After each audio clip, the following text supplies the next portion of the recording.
It is late, and the road is darker than it has any right to be. There is no moon to guide you, only the faint glow of a lantern swinging somewhere ahead, cutting a small, trembling circle of light through the fog. Your boots ache, your shoulders sag, and the cold has found its way through every layer you own. Just when you begin to wonder if you can take another step, a shape appears through the mist. A low building, warm light spilling from its windows. A sound that might be laughter, or maybe just your imagination. You don't know it yet, but you have reached one of the coziest places a Victorian traveler could hope to survive the night. An inn, not a palace, not a grand hotel, just a humble stop along the road, waiting like a quiet promise. In the Victorian era, nights could be cruel. Roads were rough and often dangerous. Travel was slow, exhausting, and deeply uncomfortable. There were no heated cars, no smooth highways, no glowing screens to distract you from the cold. When darkness fell, it fell hard. And that was when it mattered most. To understand why Victorian inns were so beloved, you have to imagine the fear and fatigue that came before reaching one. Every mile walked or ridden was a gamble with the weather, your health, and sometimes your life. The door creaks as it opens. That sound alone feels like relief. Inside, the air is thick with warmth and the smell of wood smoke. A fire crackles in the hearth, throwing soft shadows on the walls. Your fingers begin to thaw as you hold them close to the flames. Somewhere nearby, a kettle hums, promising tea or perhaps something stronger. This is not luxury as we think of it today. But to a Victorian traveler, this is safety. This is comfort. This is survival. Victorian inns were not just places to sleep. They were shelters against the long, unforgiving night. There were stories told by strangers, shared meals eaten slowly, boots drying by the fire, and bodies finally allowed to rest. For many people, an inn was the difference between enduring the night and being defeated by it. And that is why, even now, there is something deeply soothing about imagining one.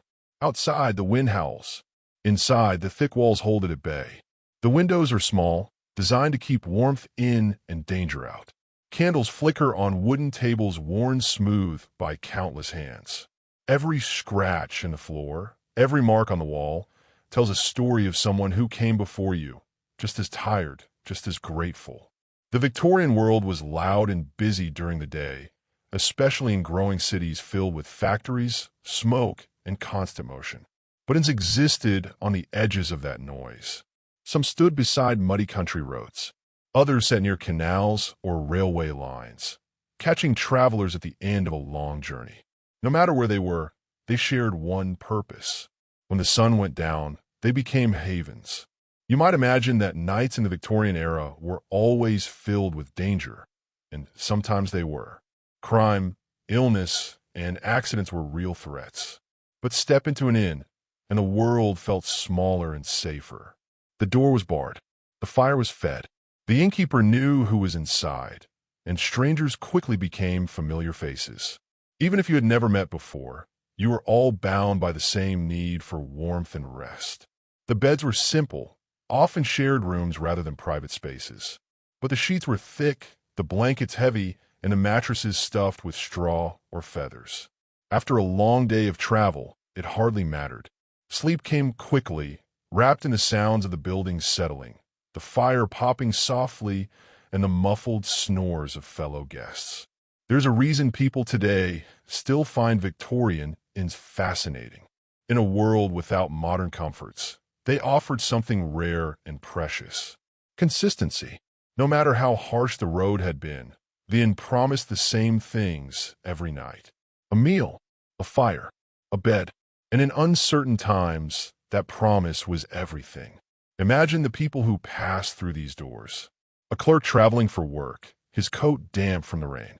A young couple moving to a new town, carrying all they own in a single trunk.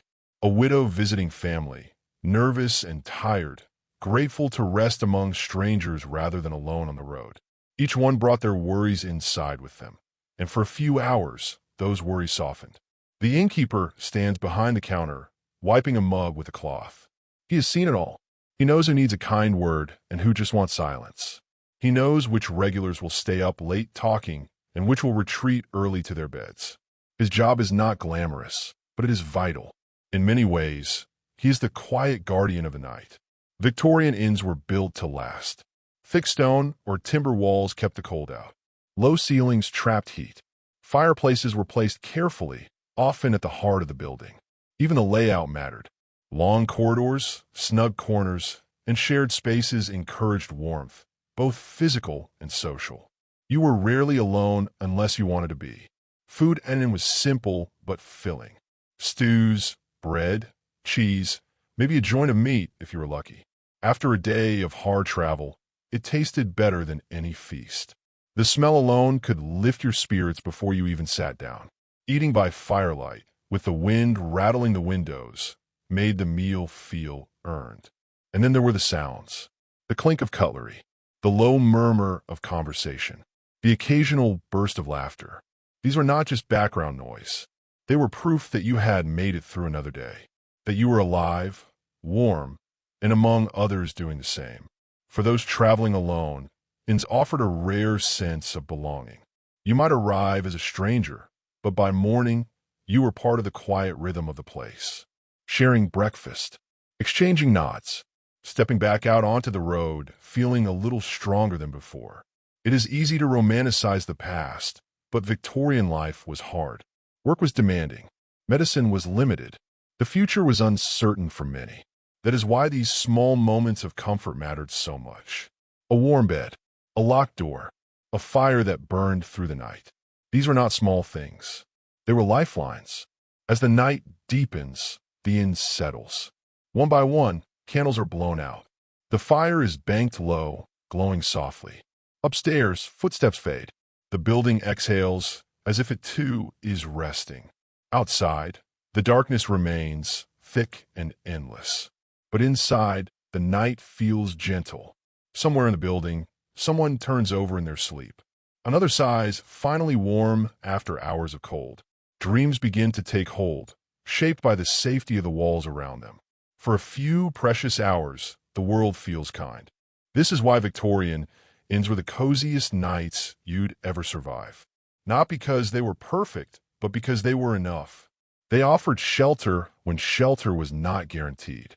Comfort when comfort was rare, and rest when rest was desperately needed.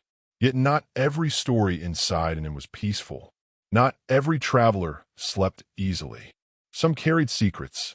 Some carried fears that even warmth could not chase away. And as comforting as these places were, they were also crossroads. Lives intersected briefly, then separated again by morning. As dawn approached, the inn would stir back to life. Fires rekindled, bread sliced, boots laced. Travelers prepared to face the road once more. But before that, there was always this moment. The deep of night, the quiet heart of the building. The sense that for now, at least, you were safe. And just beyond the walls, the fog still waited. The road still stretched on. Whatever lay ahead had not disappeared. It had only been paused, because in the Victorian era, surviving the night was never guaranteed. And the inn, warm and waiting, was only a temporary refuge. When morning came, the door would open again, and each traveler would step back into the unknown, carrying the memory of the fire, the bed, and the quiet comfort that had held them through the dark. What happened to them next is a story for another night. Morning does not rush into a Victorian inn. It arrives slowly, almost politely, as if it knows the night has done important work. The first sign is sound rather than light. A floorboard creaks somewhere below. A door opens and closes with care. Outside, a cart rattles past on the road, its wheels muffled by mist. Inside, the warmth still clings to the air, heavy and comforting, like a blanket that hasn't yet been thrown back. You wake before fully opening your eyes, aware first of your body, the stiffness in your legs, the ache in your shoulders, and then the relief. You are indoors. You are dry. You made it through the night. That knowledge settles deeper than any blanket ever could. For a Victorian traveler, waking up safely was never something to take for granted. The bed beneath you is narrow, and the mattress shifts when you move, straw whispering softly under the ticking fabric. The blankets are rough but warm, carrying the faint scent of smoke from the hearth below. For a moment, you lie still, listening. Someone coughs in the next room. Another guest murmurs in their sleep. Life continues quietly around you. Downstairs, the innkeeper is already awake. He's been up for hours, stirring the fire back to life, setting water to boil, slicing bread that went stale overnight but will taste just fine once warmed. He knows the rhythm of mornings like this. Travelers will soon descend, each one carrying a different mood. Some eager to leave, some reluctant, wishing they could stay just a little longer in this pocket of safety. The smell of breakfast drifts upward, gentle but persuasive. Toasting bread, weak tea, perhaps a bit of porridge. Simple food but grounding. It pulls you out of bed and back into the world. You dress slowly, fingers clumsy from sleep and cold, and make your way downstairs. The common room looks different in daylight. Less mysterious, more honest. The shadows retreat, revealing scuffed floors, mismatched chairs, and tables marked by years of use. The fire is smaller now, practical rather than dramatic, but it still glows steadily. Morning light filters through the windows, pale and gray, painting everything in soft tones. Other guests gather quietly. A man reads a folded newspaper, lips moving as he scans the page. A woman warms her hands around a cup, staring into it as if it holds answers. There is little conversation yet. Mornings are thoughtful times. Everyone is preparing themselves for whatever waits beyond the door. Victorian inns were places of pause, not escape. They did not erase hardship. They softened it briefly, and that made all the difference. The night had wrapped its arms around weary bodies and let them rest. Now gently it loosened its grip. As you eat, you become aware of the sounds outside growing clearer. Hooves on damp ground, voices calling to one another. The world waking up, ready to demand effort again. You finish your meal, feeling stronger than you did when you arrived, though not by much. Enough to continue. Enough to try. Payment is made without fuss. Coins exchanged. A nod. A quiet thank you. There is rarely ceremony in these moments. Everyone understands the transaction goes deeper than money. Then offered safety. You respected it. That mutual understanding lingers even as you reach for the door. Before stepping outside, you pause. Many travelers did. Not out of fear, exactly, but awareness. Inside, the air is warm. Outside, the cold waits patiently. Once you leave, there is no guarantee of another fire before nightfall. You take one last breath of the inn's air, heavy with smoke and human presence, and commit it to memory. The door opens, and the chill rushes in. The road stretches ahead, damp and uncertain. The inn stands behind you now, solid and quiet, already preparing for the next weary soul who will arrive after sunset. For a brief moment, you feel connected to everyone who has ever stood in this same place, turning back to look before moving on. Victorian life was built on these small, unspoken rituals. Stop, rest, continue. Inns were the anchors that made movement possible. Without them, travel would have been unbearable, even deadly. They were not luxuries. They were necessities woven into the fabric of daily survival. As you walk away, the memory of the night lingers. The crackle of the fire, the weight of the blankets, the feeling of being enclosed and protected from the dark.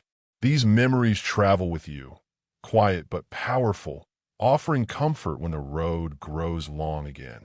Some travelers would return to the same inns year after year, building a strange familiarity with places rather than people. Others would only pass through once, leaving nothing behind but a footprint in the mud and a dent in the mattress. Yet each visit added to the life of the building, layering stories like soot on the chimney walls. In time, the inn disappears from view, swallowed by fog and distance. But its presence remains with you. It becomes part of how you measure nights, not by hours slept, but by whether warmth was found, whether rest was possible, whether the dark was held at bay. This is the quiet truth behind why Victorian inns feel so comforting even now. They remind us of a time when comfort was earned, fragile, and deeply appreciated. when surviving the night was an achievement, and safety was something you stepped into, not assumed. And as the road carries you forward, you can't help but wonder about the next night. Will there be another inn? Another fire? Another door opening just in time? Or will the dark feel longer, colder, less forgiving? The answer waits somewhere ahead, hidden beyond the bend in the road, where lantern light may once again cut through the fog. By midday, the memory of the inn begins to fade at the edges, softened by movement and noise. The road grows busier, then emptier again, changing its mood as easily as the sky above it. Fields open up on either side, brown and damp, stretching out under low clouds. A hedgerow rattles in the wind. Your pace settles into a rhythm, one foot after the other, carried forward by habit more than hope. Travel in the Victorian era was a test of endurance. Even in daylight, the road demanded attention. Ruts filled with water, stones that turn underfoot, the constant need to watch the weather, because a clear morning could turn into a biting afternoon without warning. The inn you left behind feels like a dream now, something soft and distant, but its warmth still lingers somewhere in your chest. As the hours pass, you begin to think differently about what awaits you at night. Not with dread, exactly, but with planning. Where will you stop? How far can you realistically go before your legs give out? These questions shaped every journey. The distance between inns was not just a measurement of miles, but of survival. Victorian inns were spaced carefully along major routes for a reason. They rose where travelers needed them most, near river crossings, at the edge of towns, on long, empty stretches where there was nowhere else to turn. To miss one was to gamble with exhaustion and exposure, and everyone knew it. As afternoon light shifts, shadows grow longer. The wind picks up, carrying the smell of damp earth and smoke from distant chimneys. Somewhere ahead, people are already preparing for evening. Fires laid, lamps cleaned, doors checked. The day moves toward night with quiet certainty. You pass others on the road. A cart heading the opposite way. A solitary rider hunched against the cold. Each face holds the same calculation you feel in your own mind. How much farther? How much light remains? Will there be shelter?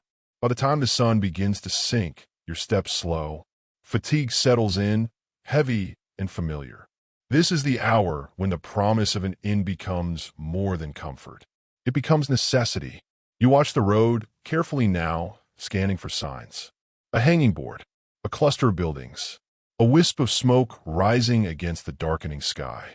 There's a particular kind of relief that comes with spotting an inn at dusk. It is not excitement, but release.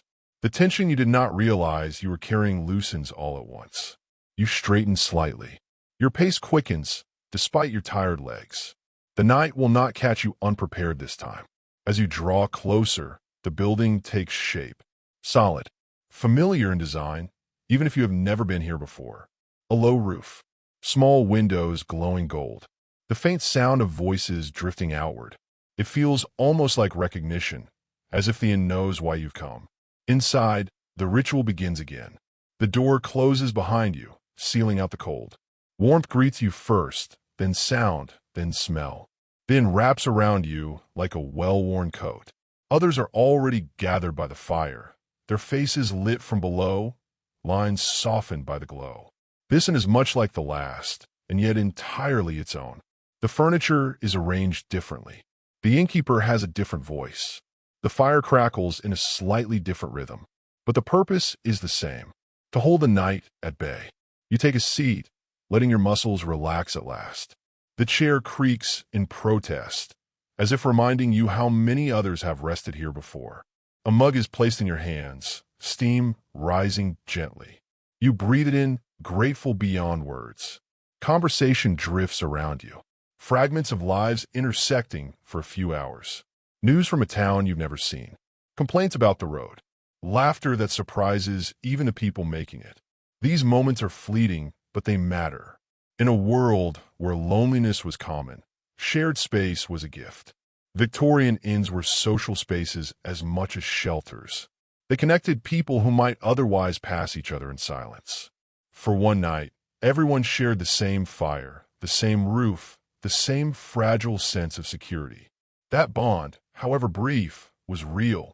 As the evening deepens, stories emerge. Someone speaks of a storm further north. Another recalls a narrow escape on a flooded road. The firelight flickers and shadows dance across the walls, stretching and shrinking with each log added to the hearth. The outside world feels distant now, muffled by stone and timber.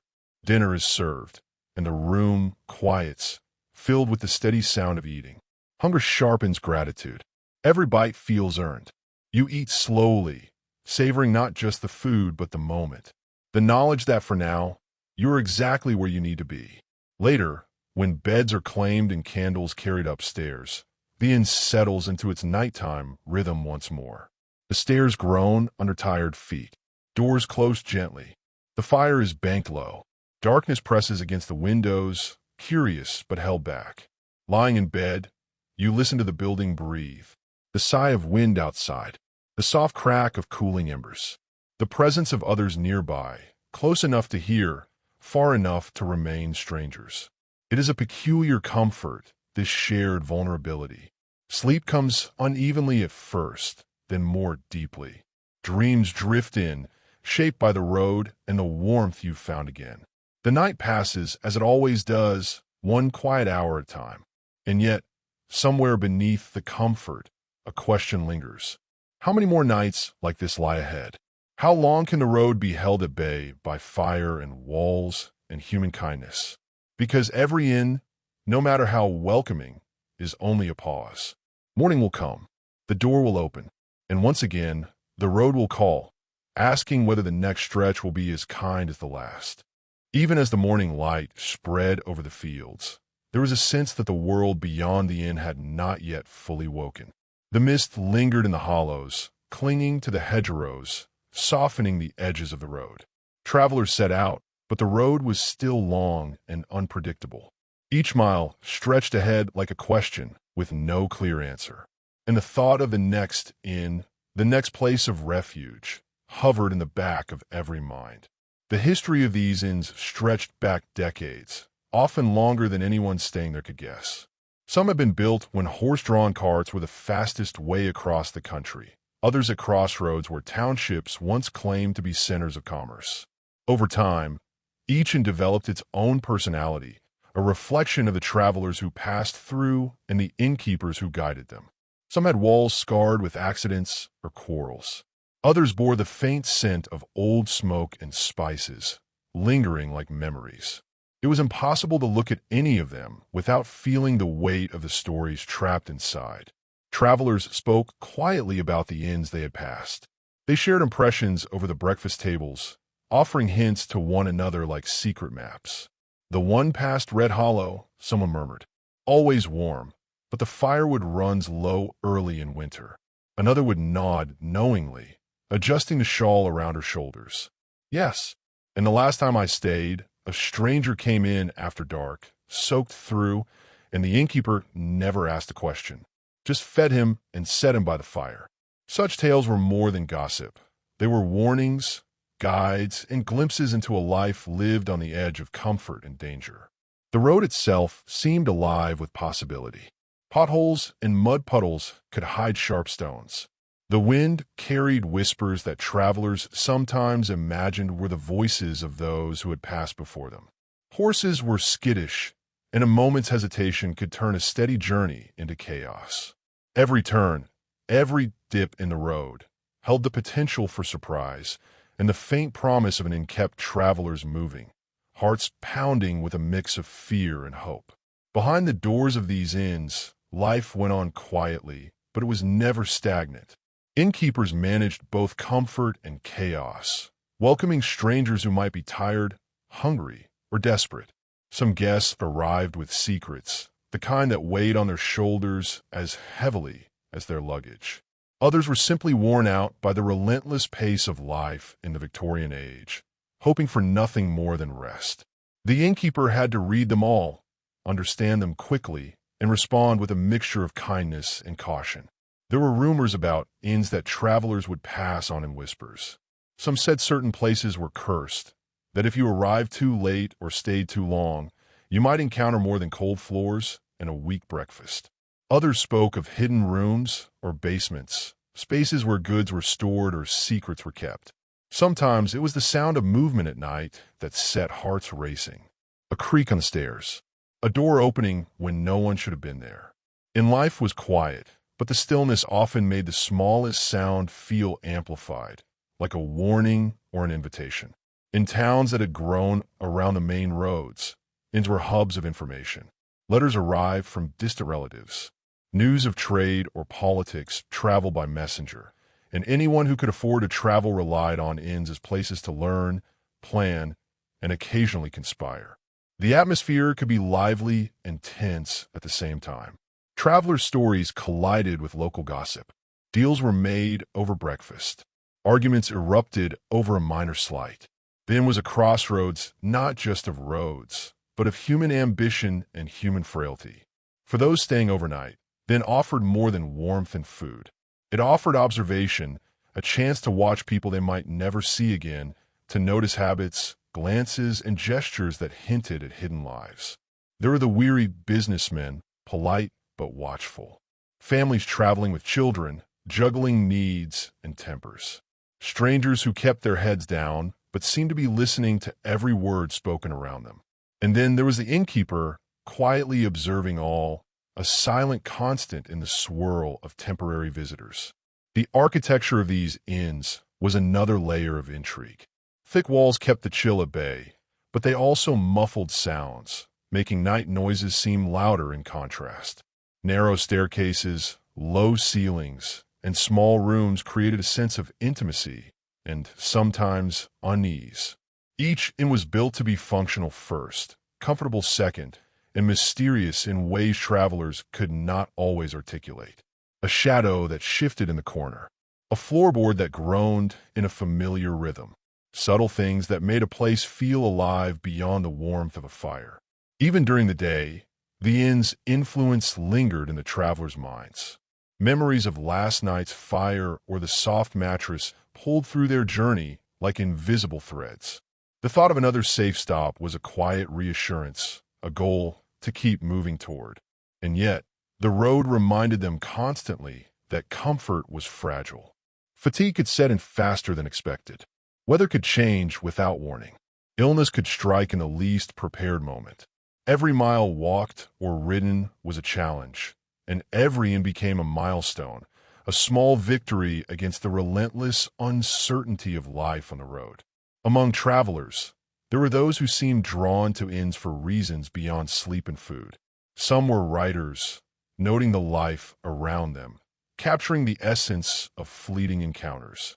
Others were merchants or tradesmen, thinking strategically about the distance they could cover, the hours they could spend in each place. Some came seeking answers, following whispers or maps that promised more than rest. The inn was the stage where all these stories converged, each interaction a spark that could ignite the next chapter of a person's journey. Even the simplest tasks at an inn carried a sense of suspense. Who would arrive next? Would the horses behave? Would the fire be enough to last the night? Sometimes travelers arrived with nothing but hope and exhaustion, relying entirely on the goodwill of strangers who managed the inn. And every so often, someone arrived who carried a story heavier than the road itself.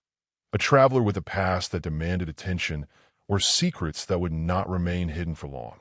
The inn, warm and ordinary on the surface, became a magnet for tension, quietly holding the threads of countless narratives together. By evening, the air begins to thicken with expectation. Travelers return from the road, carrying the dust and stories of the day. Lanterns are lit. Fires are stoked. Meals are prepared. The inn transforms, again, into a space where life and uncertainty coexist. Guests gather, forming temporary alliances or friendships. Conversations ripple with hints of mystery and unease, as if the building itself encourages secrets to be told, or at least considered. The shadows grow deeper, and the familiar sounds of the inn, the creak of boards, the shuffle of feet, the soft murmur of voices, take on a sharper, almost suspenseful edge. The innkeeper, as always, remains a quiet observer. He has learned to read faces, interpret gestures, and anticipate trouble without seeming to notice. He knows which travelers are likely to clash, which are in danger of losing their way, and which carry burdens they do not yet reveal. In the quiet moments between serving meals or lighting fires, he contemplates the patterns of the road and the patterns of people, aware that the night will bring more than sleep for those who enter his doors. And somewhere, just beyond the inn's walls, the road stretches on into uncertainty. Travelers cannot see what lies ahead, and neither can the innkeeper. The world beyond the firelight is wide, dark, and full of possibilities, both mundane and perilous. The next mile could bring safety or struggle. A new guest might arrive carrying news, a secret, or a threat. The night always holds the potential for change, and every inn is a temporary pause in a story that is far from over.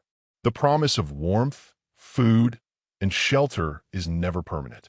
Travelers leave, roads continue, and the unknown waits patiently for those willing to step back into it.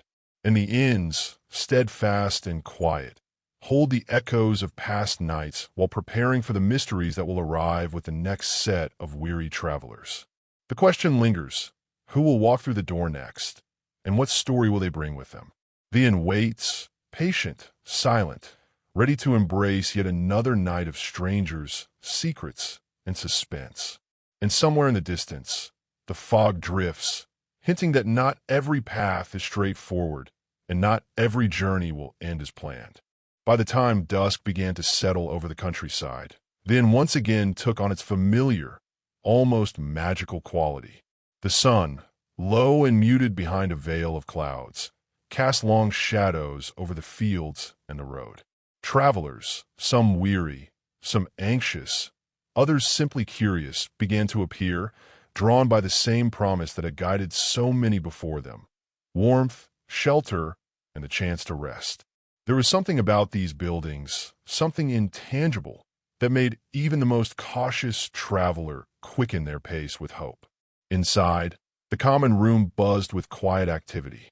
Lanterns glowed, illuminating worn wooden floors and tables marked by years of use. The fire crackled cheerfully in the hearth, its warmth stretching outward in waves. The innkeeper moved with practiced ease, balancing kettles and plates, answering questions, and noting the arrival of each guest.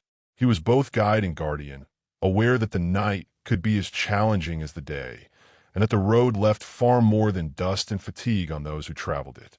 Guests gathered quietly, yet their presence filled the room with life. There was a man with a worn satchel, his clothes streaked with mud, eyes scanning the room as though measuring every detail. A young woman sat near the fire, hands wrapped around a steaming cup, listening to stories half heard and half imagined. Families settled into corners, keeping their children close, sharing hushed conversations about the next leg of their journey. Each arrival brought a mix of relief and unease, a combination that defined the experience of the Victorian Inn. As the night deepened, the inn's walls seemed to grow taller, holding in warmth and light while keeping the unknown at bay. Travelers moved through their evening rituals, washing, dressing, eating, and preparing for rest. Even in the mundane tasks, there was a sense of tension, a quiet awareness that the world outside remained unpredictable. Roads could flood, weather could change, travelers could fall ill or encounter danger. And yet, within the inn, there was a fragile bubble of safety that allowed for a temporary reprieve. It was in this tension that stories began to emerge. A traveler spoke of a narrow escape from a sudden storm, rain so heavy it had almost washed him off the road. Another mentioned a fellow who disappeared overnight, leaving behind only a note and a trail of speculation. The firelight threw their faces into relief, highlighting expressions of worry, curiosity, and, in some cases, fear. Each story built upon the last, layering suspense that seemed to settle as much in the room as in the minds of the listeners. Victorian inns were more than mere stops along a road. They were repositories of memory and rumor. Travelers shared experiences, each story adding texture to the collective knowledge of those who came and went. Some tales were cautionary, meant to warn others of dangers on the road. Others were curious, hinting at mysteries too subtle to fully understand but impossible to ignore. Over time, the inn itself seemed to acquire a personality, shaped by the countless lives that passed through it, each leaving a mark in the form of a whispered story, a scuff on the floor, or a faint scent lingering in the air. The innkeeper understood the subtle power of these narratives. He knew which stories to encourage, which to dampen, and which to observe quietly, letting them ripple through the room unnoticed until their effect became clear. Guests often did not realize that the inn was as much a character as they were, quietly influencing behavior, shaping expectations, and creating connections. The building was a place of pause, reflection, and subtle intrigue, all wrapped in the comforting illusion of routine and order. By late evening, the common room had settled into a rhythm that was both familiar and slightly suspenseful. Guests ate, conversed, and moved about in measured ways, the fire and lanterns creating a sense of intimacy that contrasted sharply with the dark, uncertain world beyond the walls. The low hum of conversation mixed with the occasional crackle of fire, forming a soundscape that was comforting yet charged with anticipation. Every creak of the floorboards, every whisper from a corner felt significant, as though the inn itself were listening and waiting for something to happen. Some travelers spent the night quietly observing, taking note of the interactions around them. They studied faces, gestures, and small habits, aware that each person carried unseen burdens. A man who laughed too loudly may have been masking fear. A woman who remained silent might be keeping secrets. A child who fidgeted could sense tension that adults tried to hide. The inn provided not just shelter, but also a lens through which human behavior could be understood, a stage where the interplay of personalities created subtle drama. Meanwhile, the outside world continued its slow, indifferent rhythm. Wind whispered through the trees, and shadows stretched across the road, hinting at dangers that might lurk beyond sight. Travelers occasionally glanced toward the windows, reminded that comfort was temporary and that the night held uncertainties that could never be fully tamed. Even in the inn's warmth, they carried awareness of the unpredictable journey ahead, and that awareness added to the quiet tension that pervaded the building. Some nights brought unusual arrivals, travelers who were not easily categorized. Perhaps they carried news from distant towns or a secret that could change the course of events. Others might be fleeing something, their desperation hidden beneath a calm exterior. The innkeeper noticed them, always with a careful eye, understanding that these arrivals could shift the balance of the night. Sometimes, subtle signs hinted at deeper mysteries, a locked trunk, a careful glance over the shoulder, or the faint smell of something unusual. These details often went unnoticed by most guests, but they added layers of intrigue to the evening. As the night deepened further, the firelight played across faces, shadows bending and stretching across walls and ceilings. Conversations dwindled into murmurs. Some guests retired early, seeking sleep before the unknown of tomorrow called. Others lingered, captivated by stories, by the energy of the room, or by the subtle pulse of anticipation that hung in the air. Each moment felt suspended, a delicate balance between comfort and tension, warmth and uncertainty. In these moments, the inn's history felt alive. The walls seemed to remember past nights, past travelers, and past mysteries. Every creak of a beam or floorboard carried echoes of those who had come before. The inn was not passive. It responded to the presence of life within it. It held, guided, and sometimes challenged those who stayed, subtly reminding them that while they could find temporary refuge, the road beyond would always demand vigilance. The night outside the inn grew darker, the wind stronger, carrying distant noises that could be animals, travelers, or something unidentifiable. Travelers inside the inn shifted slightly, unconsciously reacting to the outside world they could not fully see or control. Even those accustomed to travel and hardship felt a small tightening in the chest, a reminder that safety was fleeting. The inn provided comfort, yes, but it also sharpened awareness, preparing its occupants for the challenges yet to come. And yet, despite the unease, there was a compelling pull to remain inside. The fire, the warmth, the presence of others, all of it created a fragile bubble in which the unknown could be paused, if only for a few hours. Travelers leaned into that pause, savoring it, even as they sensed the impermanence. Each night became a delicate dance between relaxation and alertness, a place where human endurance, observation, and instinct all intertwined. Somewhere within the shadows, secrets whispered. Not everyone knew them, not everyone could see them, but they were present. Perhaps a stranger was hiding something, or an old grudge simmered beneath polite conversation. Perhaps the inn itself held a mystery, a hidden passage or a story waiting to reveal itself. Whatever it was, it added to the tension, threading the night with questions that would not be answered until dawn, and perhaps not even then. The innkeeper moved quietly, attending to his duties, but also sensing the undercurrents of the room. He saw patterns others missed. He noticed subtle glances, pauses in speech, shifts in posture.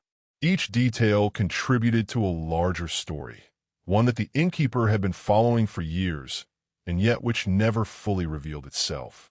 There was always more to observe, more to anticipate, more to hold in quiet suspense until the world outside demanded attention once again. Outside, the night pressed closer. The fog thickened, curling around the road and fields, erasing the familiar and replacing it with uncertainty.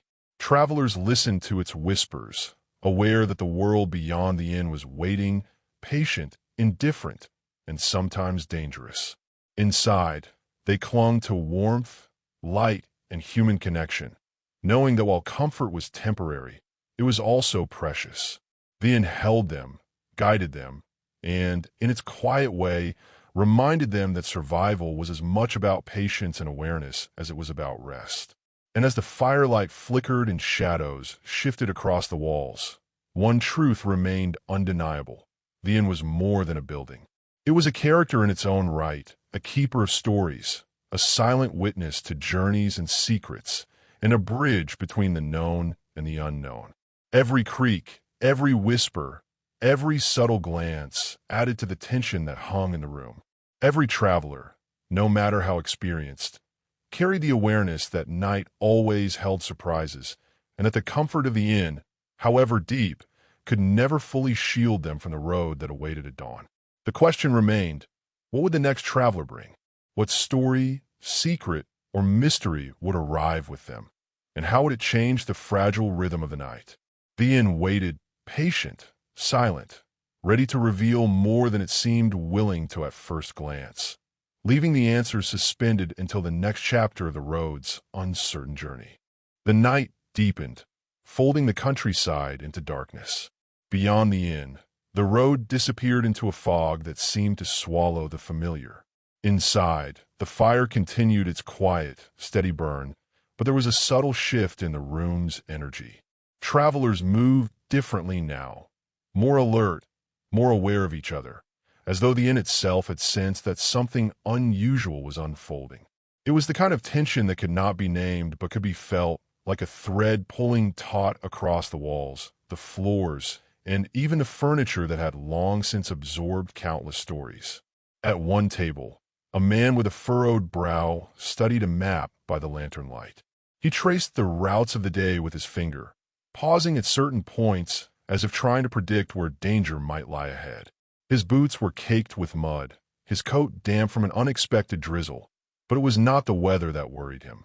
His concern was more personal, an unanswered letter, a promise made to someone he had not yet reached, and a decision he had delayed too long. Around him, other travelers cast occasional glances, sensing his intensity without fully understanding its origin. It created a quiet ripple of curiosity and unease, though no one spoke directly to him. Across the room, a young woman sat with her back to the wall, clutching a shawl tightly around her shoulders. Her eyes darted from the fire to the doorway, from one guest to another, as if calculating which people could be trusted. She had been traveling for days, relying on inns like this one to survive.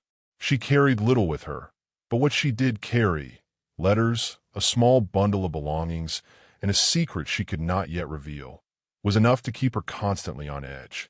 Every creak of the floorboards and every muted murmur from nearby tables amplified her unease, a constant reminder that safety was temporary and fragile.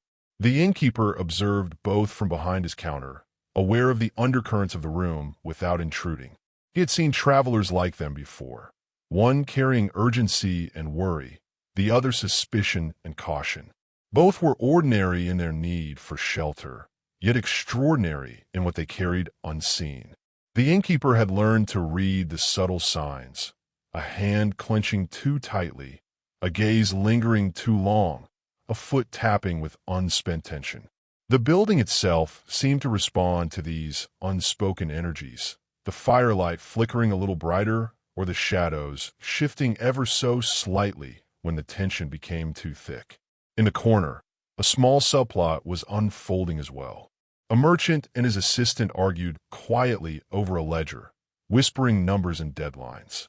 Their debate was mundane, yet it had the potential to unravel more than just a simple transaction. The assistant, frustrated and ambitious, hinted at knowledge of something beyond mere bookkeeping, something that might draw the attention of other guests or even the innkeeper. Each whisper added another layer to the tension that had been growing since the afternoon, subtle but undeniable, like a low hum vibrating through the walls. Meanwhile, a young child sat near the hearth, watching the fire with wide eyes. Children in these inns often became unwitting observers, absorbing more than the adults realized. The child's attention flitted between the travelers, the map, and the shadows. What the adults saw as routine, maps, ledgers, letters, was in the child's eyes a puzzle, pieces that hinted at conflicts and stories far larger than the room itself. The presence of the child added a unique dimension to the night, as innocence collided with the weight of unspoken tensions, making each minor movement seem amplified, every gesture laden with possibility. Outside, the fog thickened and the wind picked up, rattling the window panes with an occasional sharper knock. The noise drew attention inside, each traveler briefly pausing, listening, considering whether it was simply the elements or something else. The inn, though solid and protective, had never entirely blocked the uncertainty of the outside world. Storms, travelers arriving late, and the occasional stray animal were expected, but the night seemed to press closer than usual, wrapping around the building like a patient observer waiting to see who would falter first. Even the ordinary events of the night carried undercurrents of suspense. Tea poured too quickly, spoiling a conversation.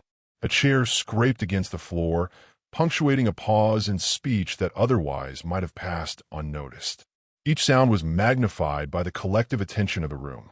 Travelers who might have ignored one another in daylight now seemed acutely attuned, subconsciously recognizing that this inn was more than a simple refuge.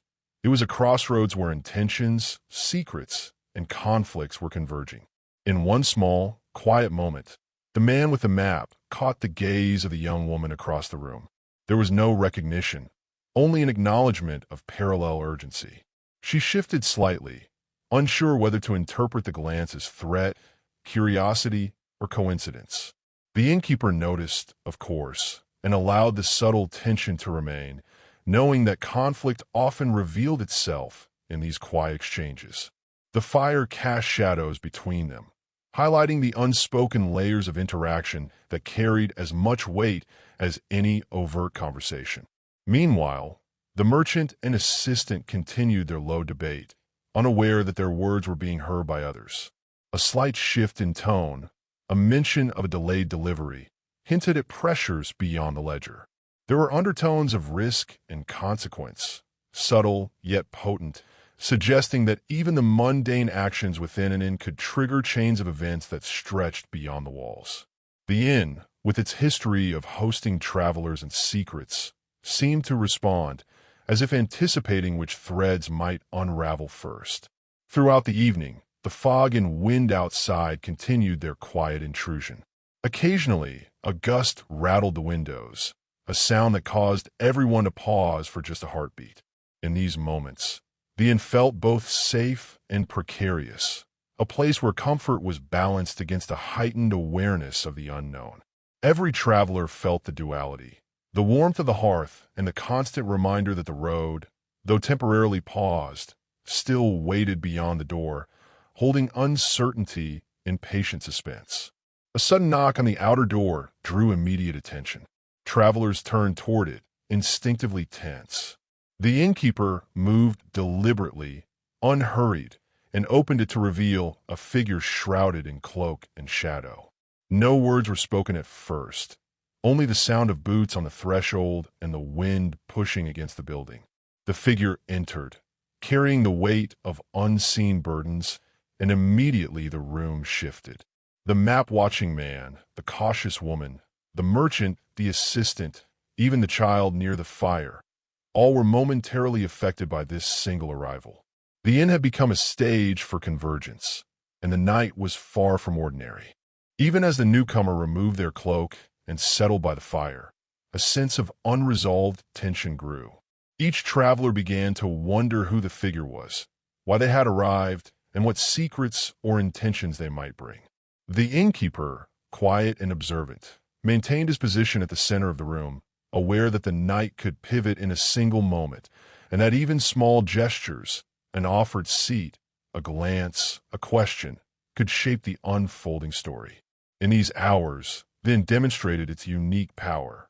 It was both sanctuary and crucible, a place where the ordinary collided with the extraordinary.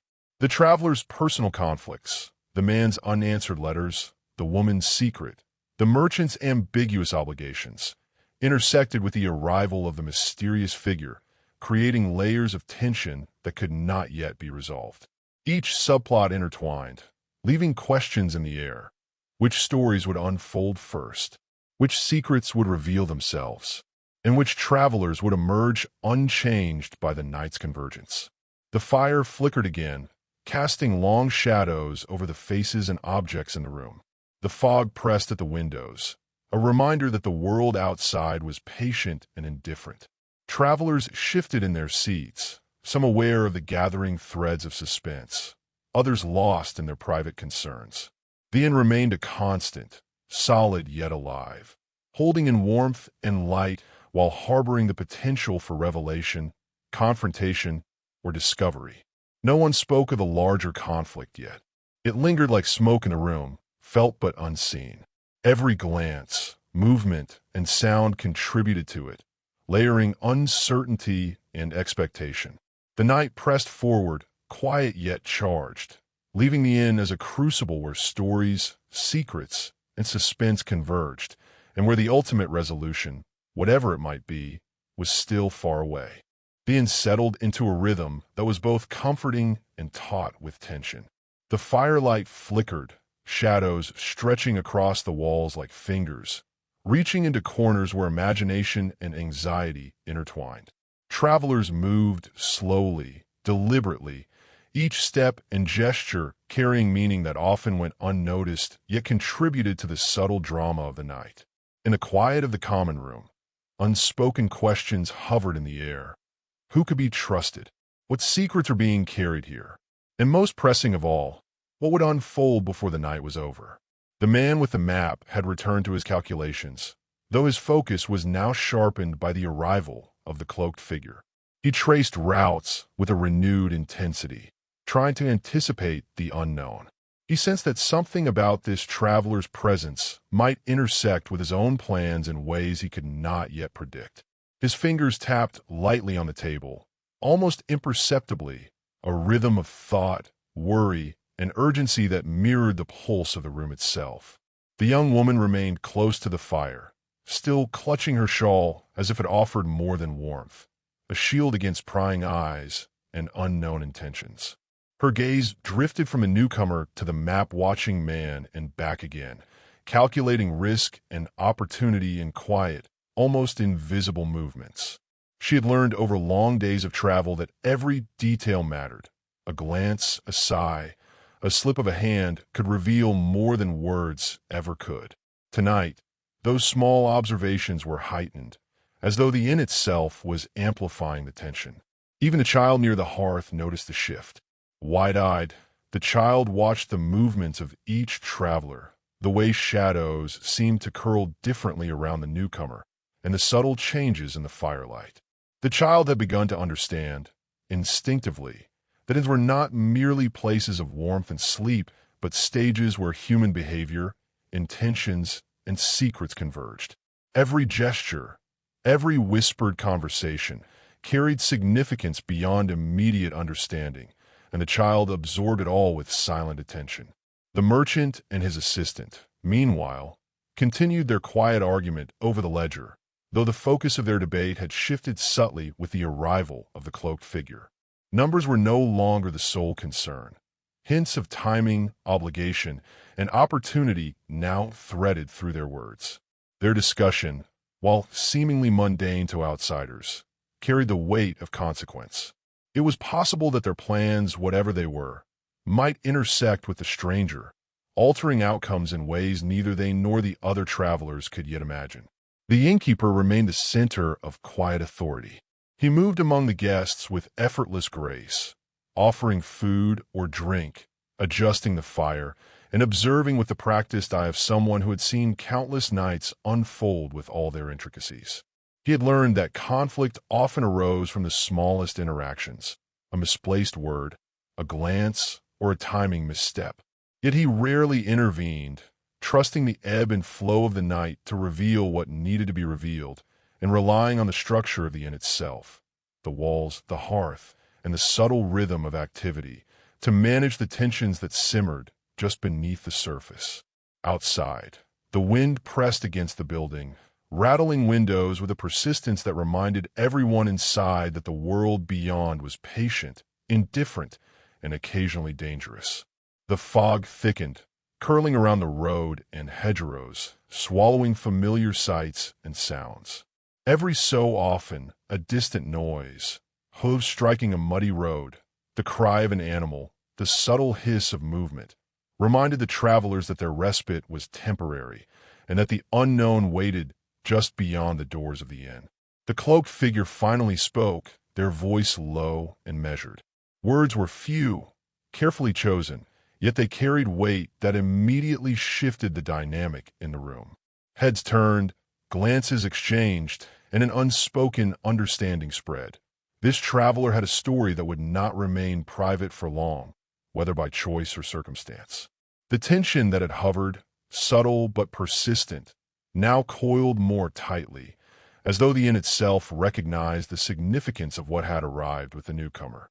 The man with the map leaned forward slightly, his fingers hovering over the paper, ready to trace routes or make calculations. His curiosity was piqued, but so too was caution. He sensed the possibility of coincidence and collision, of plans intersecting with unforeseen consequences. Every step on the map now seemed imbued with urgency, as though the roads themselves could shift under the weight of unfolding events.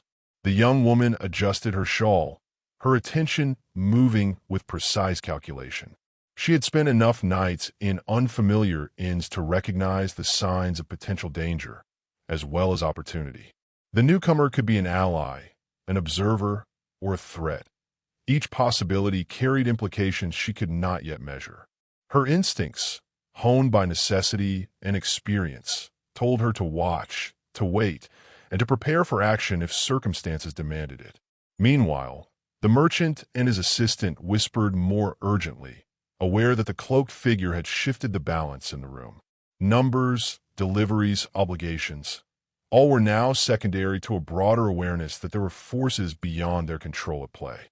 Their debate became a negotiation of risk, each word chosen carefully to protect their plans while assessing the intentions of the stranger.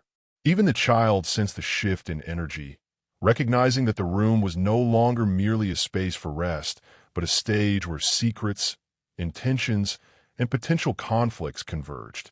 The child's perception was acute, absorbing the movements, glances, and pauses with an awareness that mirrored the tension surrounding the inn. Though young, the child understood in a way adults sometimes overlooked. Every story in the room was connected, every action had consequence, and the night was far from ordinary. The innkeeper, observing from the corner, knew that the tension would continue to build. Nights like these were rare but memorable. The arrival of a new figure, the subtle interplay of travelers' intentions, and the mysteries carried along the road all contributed to a delicate balance that could tip at any moment.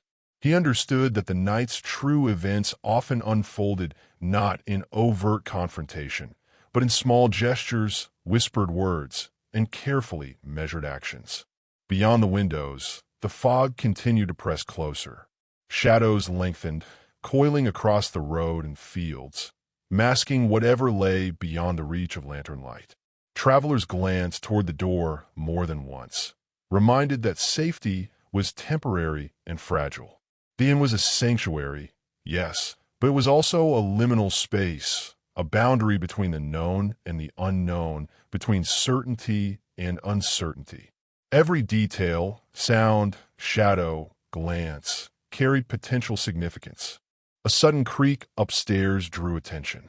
Guests glanced toward the stairwell, wondering if another arrival might occur or if someone had moved unexpectedly. Even the faintest noises seemed amplified in the charged atmosphere. Every footstep, every door, every sigh could signal a turning point, and each traveler, in their own way, felt the weight of the night pressing closer. The man with the map leaned back slightly, eyes narrowing as he considered the possibilities. The roads he had traced were no longer abstract lines. They were potential paths fraught with consequence. The young woman shifted her weight, preparing herself for whatever might come, every instinct attuned to subtle shifts in energy. The merchant and his assistant exchanged glances, uncertain whether to continue their quiet negotiation or to observe the newcomer more closely. And yet, despite the building tension, no one acted rashly. Each person understood, perhaps instinctively, that the night was a slow revelation. The inn itself demanded patience, observation, and awareness. It allowed no shortcuts.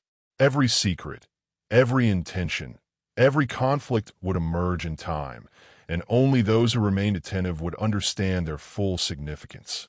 The fire crackled, shadows danced across walls, and the fog pressed close outside, creating an atmosphere of anticipation.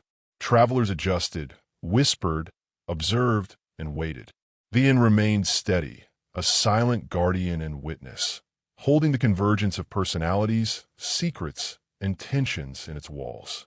And all the while, the unknown waited just beyond the doors, patient, indifferent, and ready to intrude, ensuring that the night would unfold with complexity and suspense, far from resolution. No one could predict exactly what would happen next. Each subplot, the man's urgency, the woman's caution, the merchant's ambitions, the child's perception, the stranger's hidden motives, intertwined with the building's quiet power. The inn was no longer simply a refuge. It was a nexus of conflict and possibility, holding in its warmth the fragile balance between safety and uncertainty. Every detail, from a creaking floorboard to the flicker of firelight, carried meaning. And the night, thick with fog and expectation, pressed on. The tension hung in the air, a living thing. Guests could sense it without fully naming it. The innkeeper watched silently, understanding that this night would be remembered. And as shadows shifted and the firelight danced, the ultimate question remained unspoken, yet undeniable. Who would act first, and how would the delicate balance of the inn be broken? The answers waited in the unfolding hours, concealed in whispers, glances, and the patient pulse of the night. The inn had grown quieter, but the tension in the room had thickened, almost tangible now, pressing against the warmth and the firelight. Shadows seemed sharper, stretching into corners that felt too dark, and even the steady hum of conversation had dulled, replaced by a sense of waiting. The air was heavy with anticipation, as if every object, every footstep, and every glance carried the weight of what was to come. Travelers shifted in their seats, their movements small but deliberate, each aware of the presence of others, each sensing the fragile thread that connected them in ways unseen. The man with the map traced routes repeatedly, his finger moving in tight circles over familiar roads as if he could control them by will alone. His mind raced with possibilities, imagining obstacles, delays, and confrontations that might arise along the journey. The cloak-wrapped stranger had changed everything, and though no words had passed between them yet, their mere presence altered the calculations of every traveler in the room. Each glance shared or avoided seemed loaded with meaning, and the tension wound tighter around them like a coil ready to snap. The young woman, seated near the hearth, adjusted her shawl for what seemed the 100th time. Her eyes flicked from the newcomer to the man with the map, to the merchant and his assistant, and even to the child who sat quietly observing. She understood the subtle dynamics that had begun to form. Every traveler in the inn carried something: fear, hope, urgency, or secrecy, and all of it was intersecting in a single space that felt impossibly small and dangerously full. She felt a quiet shiver of anticipation, a premonition that the night would not remain ordinary for much longer. The merchant's voice had dropped to near a whisper, though the intensity of the argument between him and his assistant had increased. Every word seemed deliberate, chosen to test boundaries, reveal vulnerabilities, or measure reactions. The assistant's hands trembled slightly as he spoke, betraying anxiety that had been masked behind a calm demeanor. The stakes, though not yet fully visible to the other travelers, were escalating. What began as a discussion about deliveries and ledgers had shifted into a negotiation that carried consequences far beyond the scope of commerce. Outside, the fog pressed ever closer, wrapping the road in a thick, unyielding shroud. The wind rattled against the windows, carrying with it distant noises that might have been animals or travelers, or something else entirely. Each sound caused a ripple of attention through the inn. Eyes turned, heads tilted, and for a moment, the warmth of the fire felt insufficient against the creeping sense of uncertainty. The night was alive, patient, and indifferent, waiting to see who would falter first, who would act, and who would be forced to respond. The cloaked figure finally rose, their movements deliberate and silent, cutting a line of tension through the room, then seemed to shift in response. Travelers stiffened, instinctively aware that something important was about to occur. Even the child by the fire sat straighter, sensing that the rhythm of the night was about to change. The firelight danced across the figure's face, revealing glimpses of features that were at once familiar and enigmatic, and with every step, the anticipation grew, winding tighter around the hearts of everyone present. The man with the map rose too, not aggressively, but with a purpose that made it impossible to ignore. Fingers still tracing imaginary routes in the air, he measured distance and opportunity, preparing for the moment when knowledge would need to be turned into action. There was a quiet urgency in his gaze, a recognition that the night's events were coalescing toward a point that could not be predicted, controlled, or ignored. Every instinct screamed that the delicate balance of the inn, its warmth, its sanctuary, its fragile calm, was about to be tested. The young woman shifted closer to the fire, though her posture was tense and defensive. Her attention alternated between the stranger and the man with the map, each movement precise, measured, yet weighted with unspoken questions. Who could be trusted? What motives lurked behind calm exteriors? Which gestures were rehearsed? Which were instinctive? The night had turned from ordinary to extraordinary without announcement, and she felt the pressure of knowing that decisions made in the next moments could determine outcomes beyond the walls of the inn. Even the merchant and his assistant grew quieter, though their tension had not abated. Every whispered word now carried risk. The stranger's presence and the growing awareness of shared stakes had made their negotiations more complex, fraught with unspoken threats and possibilities. Every glance they exchanged was charged, each hesitation noted, each subtle reaction catalogued as the night inched toward its inevitable confrontation. The innkeeper moved silently between tables, his presence calm, yet impossibly alert. He understood that the night would reach a climax, though he could not yet predict the nature of that apex. The firelight flickered in a way that suggested anticipation, and the walls seemed to hum with the energy of all the converging stories. He watched the patterns form, the way eyes followed gestures, the way bodies tensed at the faintest noises, the way silence grew weightier with every passing minute. He knew that the inn's role was not only to shelter, but also to witness, and possibly shape, the events about to unfold. The child's gaze swept the room, noting more than anyone else might have realized. Even small details, the flicker of a sleeve, the subtle shuffle of a chair, the near imperceptible narrowing of eyes, were observed and processed. Innocence lent the child a perspective untainted by assumptions, allowing a clarity that the adults lacked.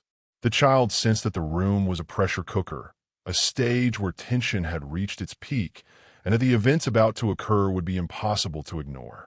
Outside, the wind grew louder, the fog thicker. It pressed against the walls and windows with an urgency that seemed almost sentient. The inn's structure, solid and enduring, resisted the intrusion, but the sensation of being enclosed in a world both familiar and unknowable heightened every traveler's awareness. They felt the night encroaching, not merely as darkness or weather, but as the inevitable arrival of consequence. The cloaked figure stopped at the center of the room, and all eyes followed. For a moment, no one spoke. Time seemed to stretch, the firelight flickering with heightened intensity, as though marking the approach of a pivotal moment. The traveler's hands moved subtly, revealing a detail, a hint of intent, something that made the tension in the room tangible. Every individual, the map-watching man, the wary woman, the merchant and assistant, the child, even the innkeeper, was suddenly acutely aware of the convergence. The room held its collective breath. A low, almost imperceptible sound came from upstairs, a floorboard shifting beneath weight not yet revealed. All heads turned. The inn, usually predictable in its creaks and groans, seemed suddenly charged with expectation. Every shadow in the corners of the room felt alive, every sound amplified, and every glance measured. Travelers shifted in their seats, the fire reflecting in eyes wide with anticipation. The tension was no longer subtle. It was palpable, crawling along the spines and resting in the chest of everyone present. The innkeeper's hand moved to the edge of the counter, ready to intervene if necessary, but holding back, allowing the night to reach its natural crescendo. The travelers had reached the apex of anticipation, a point where waiting became unbearable, and yet any action carried consequence.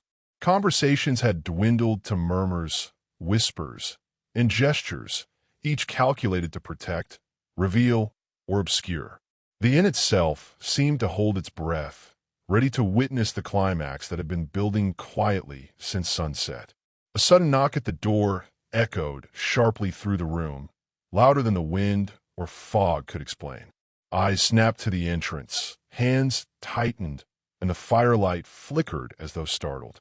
Every traveler froze, instinctively alert, sensing that this knock could signal the turning point, the moment when hidden intentions, unresolved conflicts, and converging secrets would collide. The inn, once a refuge, was now a stage for the night's most critical moments, and the anticipation was almost unbearable. The air grew thick, the silence stretching just long enough to make the heart race. Every sound beyond the door, every shift of shadow, every subtle movement in the firelight amplified the suspense. Travelers felt it in their lungs, in the tightening of muscles, in a way even minor noises seemed loaded with consequence. The stage was set. The converging subplots, the man's urgency, the woman's caution, the merchant's ambitions, the child's perception, the stranger's concealed motives, were all poised on the precipice. And in that pregnant moment, the inn seemed to whisper its awareness. The walls, the floors, the fire, even the fog pressing outside, were participants in a silent countdown. Something was about to happen, something that could change the course of every story present. Every character held their breath, suspended between comfort and confrontation, knowing that the climax was imminent, yet impossible to fully predict. The knock came again, more insistent this time, echoing in the charged stillness. The firelight flickered violently, shadows stretched impossibly long, and all eyes were drawn to the door. Every traveler, every observer, every character felt the weight of the approaching moment. The night, patient and indifferent, had brought them to the brink, and the inn itself seemed to pulse with anticipation, aware that what followed would push the suspense to its maximum and test the fragile boundaries of trust, secrecy, and survival. No one moved yet, but the tension had reached a point where silence alone could speak volumes. Each heartbeat, each small movement, each whispered thought contributed to the electric anticipation. The night was ready to unfold its climax, and the inn held them all, suspended, waiting, as the unseen forces of story, intention, and uncertainty prepared to collide in ways that could not yet be imagined. The second knock echoed through the inn with a force that seemed almost deliberate, reverberating off the walls and mingling with the crackle of the fire. The room, already taut with tension, seemed to shrink under the weight of expectation. Every traveler held their breath, every glance sharpened, and even the child by the hearth pressed forward slightly, sensing that this was the moment the night had been building toward. The inn, usually a place of refuge and routine, had become a crucible, concentrating anxiety, curiosity, and unseen intentions into one confined, flickering space. The cloaked figure stepped closer to the door, their movements careful but decisive. A hush fell over the room, the kind of silence that feels almost sacred, as though everyone knew that the ordinary rules of conversation and observation no longer applied. The man with the map leaned forward slightly, hands braced on the table, eyes fixed on the door as though tracing the trajectory of what might come through it. His mind raced, calculating possibilities, potential threats, and opportunities that could arise in the next few moments. Every route, every road, every known danger seemed to converge at this single threshold. The young woman adjusted her shawl again, her eyes flicking toward the newcomer and then back to the door. Her instincts, honed by countless nights on the road, warned her that the tension had reached a critical point. Every shadow seemed sharper. Every flicker of the fire cast ambiguous shapes across the walls, and every sound outside the inn seemed magnified. She could feel the room holding its collective breath, and she knew instinctively that the night's unfolding events would demand awareness, decisiveness, and perhaps courage she had not yet called upon. The merchant and his assistant had ceased their whispered debate entirely. Their attention was fixed on the doorway, on the firelight, on the shadows that seemed to pulse with anticipation. Their earlier discussions about ledgers and deliveries, though still important, had been overtaken by the immediate presence of potential change. The air seemed heavy, almost vibrating with the accumulation of suppressed questions, concerns, and unspoken threats. Every minor gesture, the shuffle of a chair, the slight lean forward, a finger tapping lightly against the table, added to the electric tension that filled the inn.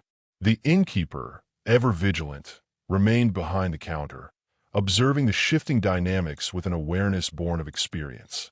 He had learned that nights like this, when tension crept into every corner, were the ones most likely to reveal both character and consequence. Every gaze, every movement, every subtle interaction could determine outcomes. He moved subtly among the travelers, offering small comforts without breaking the charge of suspense, aware that too much intervention might disrupt the delicate balance building toward the climax. Outside, the wind had picked up, rattling the windows and whipping the fog into swirls that obscured the world beyond the inn. Each gust seemed to carry a whisper of possibility, and each creak of the building's timbers sounded like a warning. Travelers flinched, unconsciously attuned to every disturbance. The inn had become a pressure chamber, holding heat, shadow, and expectation together in a fragile equilibrium. Even the firelight seemed charged, shadows stretching unnaturally long and flickering in rhythm with the rising anticipation.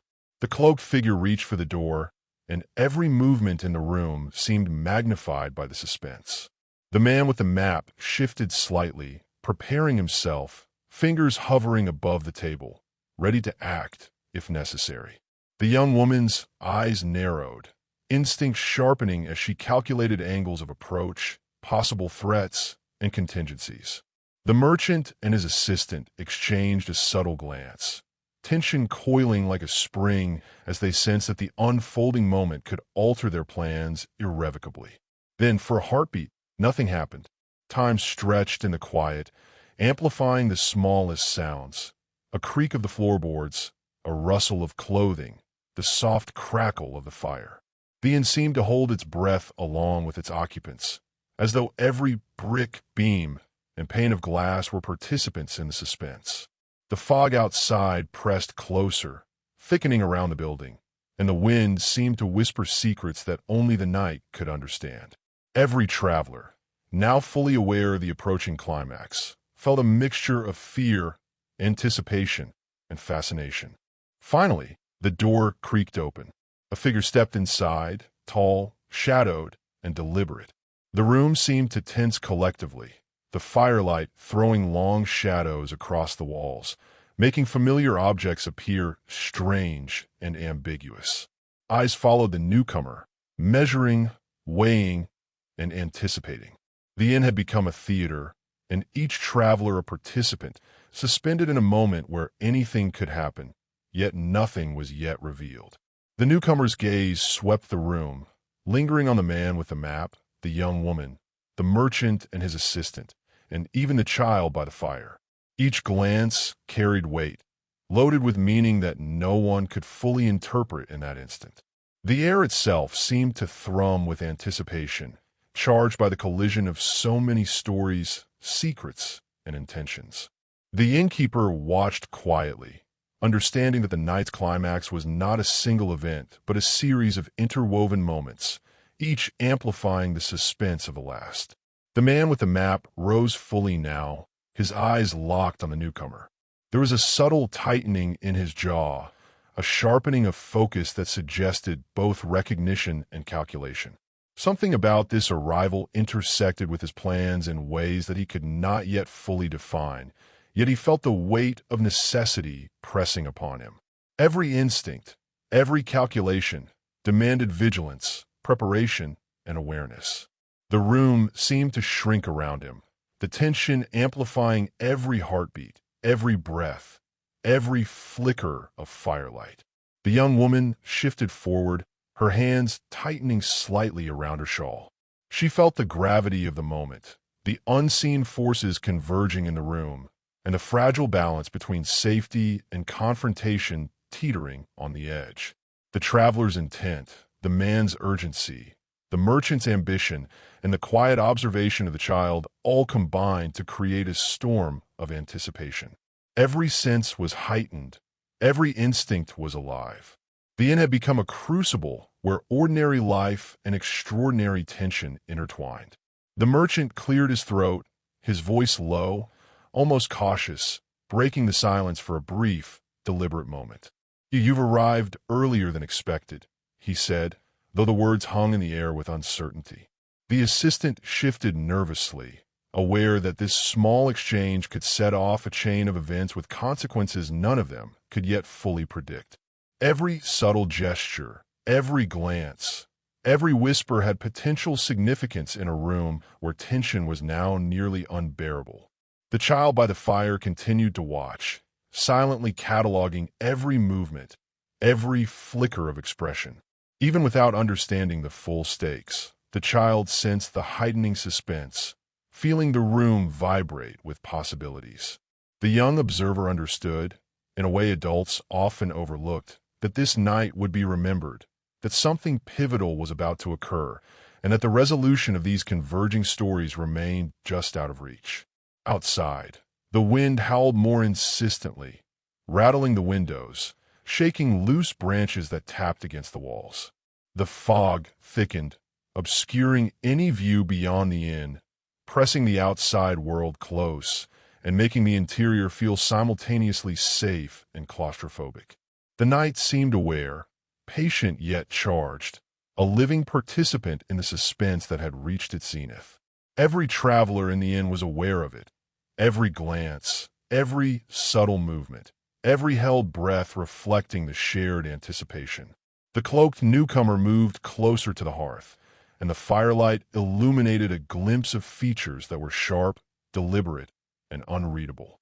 The silence in the room became almost unbearable, the tension now palpable, stretching across every table, chair, and traveler. The man with the map, the young woman, the merchant and his assistant, and even the child felt the gravity of the moment pressing in from all sides. It was the point at which anticipation reached maximum intensity, where every observer knew that something unavoidable was about to unfold. A floorboard creaked above, and all eyes instinctively flicked upward. For a moment, the world seemed suspended. Every heartbeat, every breath, every subtle shift in the firelight amplified the suspense.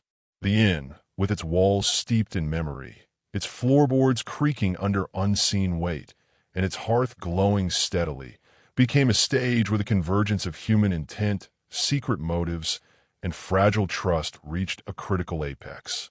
The man with the map took a measured step forward, and the young woman mirrored him subtly, shifting in a way that suggested readiness. The merchant's hands clenched the edges of the table, and his assistant's eyes darted between the newcomers and the shadows. Even the child leaned slightly forward, absorbing every detail, sensing that the moment of revelation or confrontation was imminent. The innkeeper, calm but alert, understood that the final moments before the climax had arrived. Every story, every secret, every subplot was converging here, now, in this room, under the flickering firelight and against the indifferent press of fog and wind outside. The anticipation had stretched long enough. The tension was nearly unbearable. Every character, every observer, every element of the inn seemed to hold its breath, waiting for the first action that would break the balance and send the night spiraling into its inevitable chaos. Then, just as the room seemed to reach a collective breaking point, the stranger spoke. The voice was low, deliberate, and charged with authority. Every word cut through the charged silence like a spark across tinder. Heads turned, eyes widened, and hearts raced as the weight of what was coming pressed down. Every traveler sensed that the night's apex had finally arrived, that the moment they had been anticipating, the collision of secrets, intentions, and suspense, was upon them. And yet, the resolution remained just out of reach.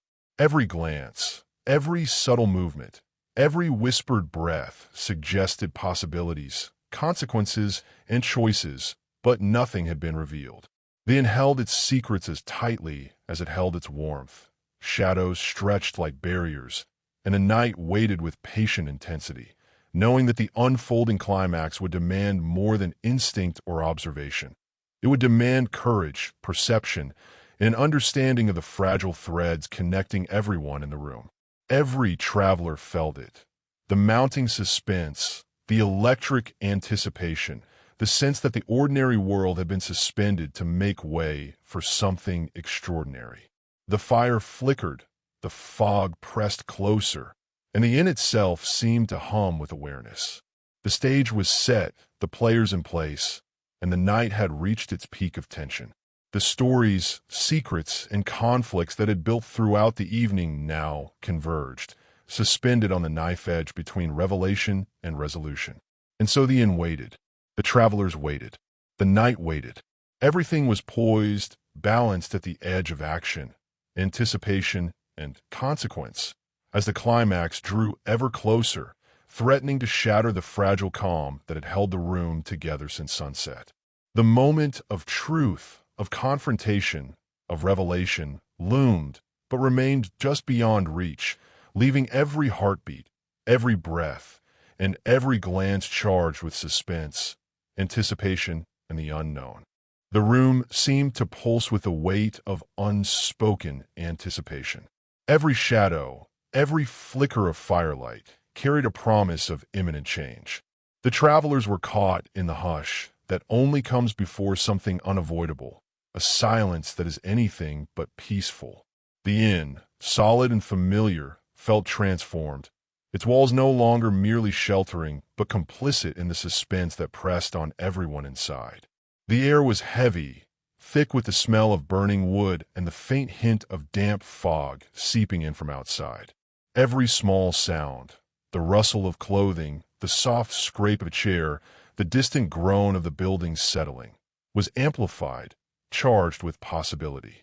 The man with the map had shifted again, leaning slightly forward, his eyes sharp and calculating. Each movement was deliberate, precise, but it was impossible to mask the tension coiled in his shoulders. He was not simply following the paths of roads on paper.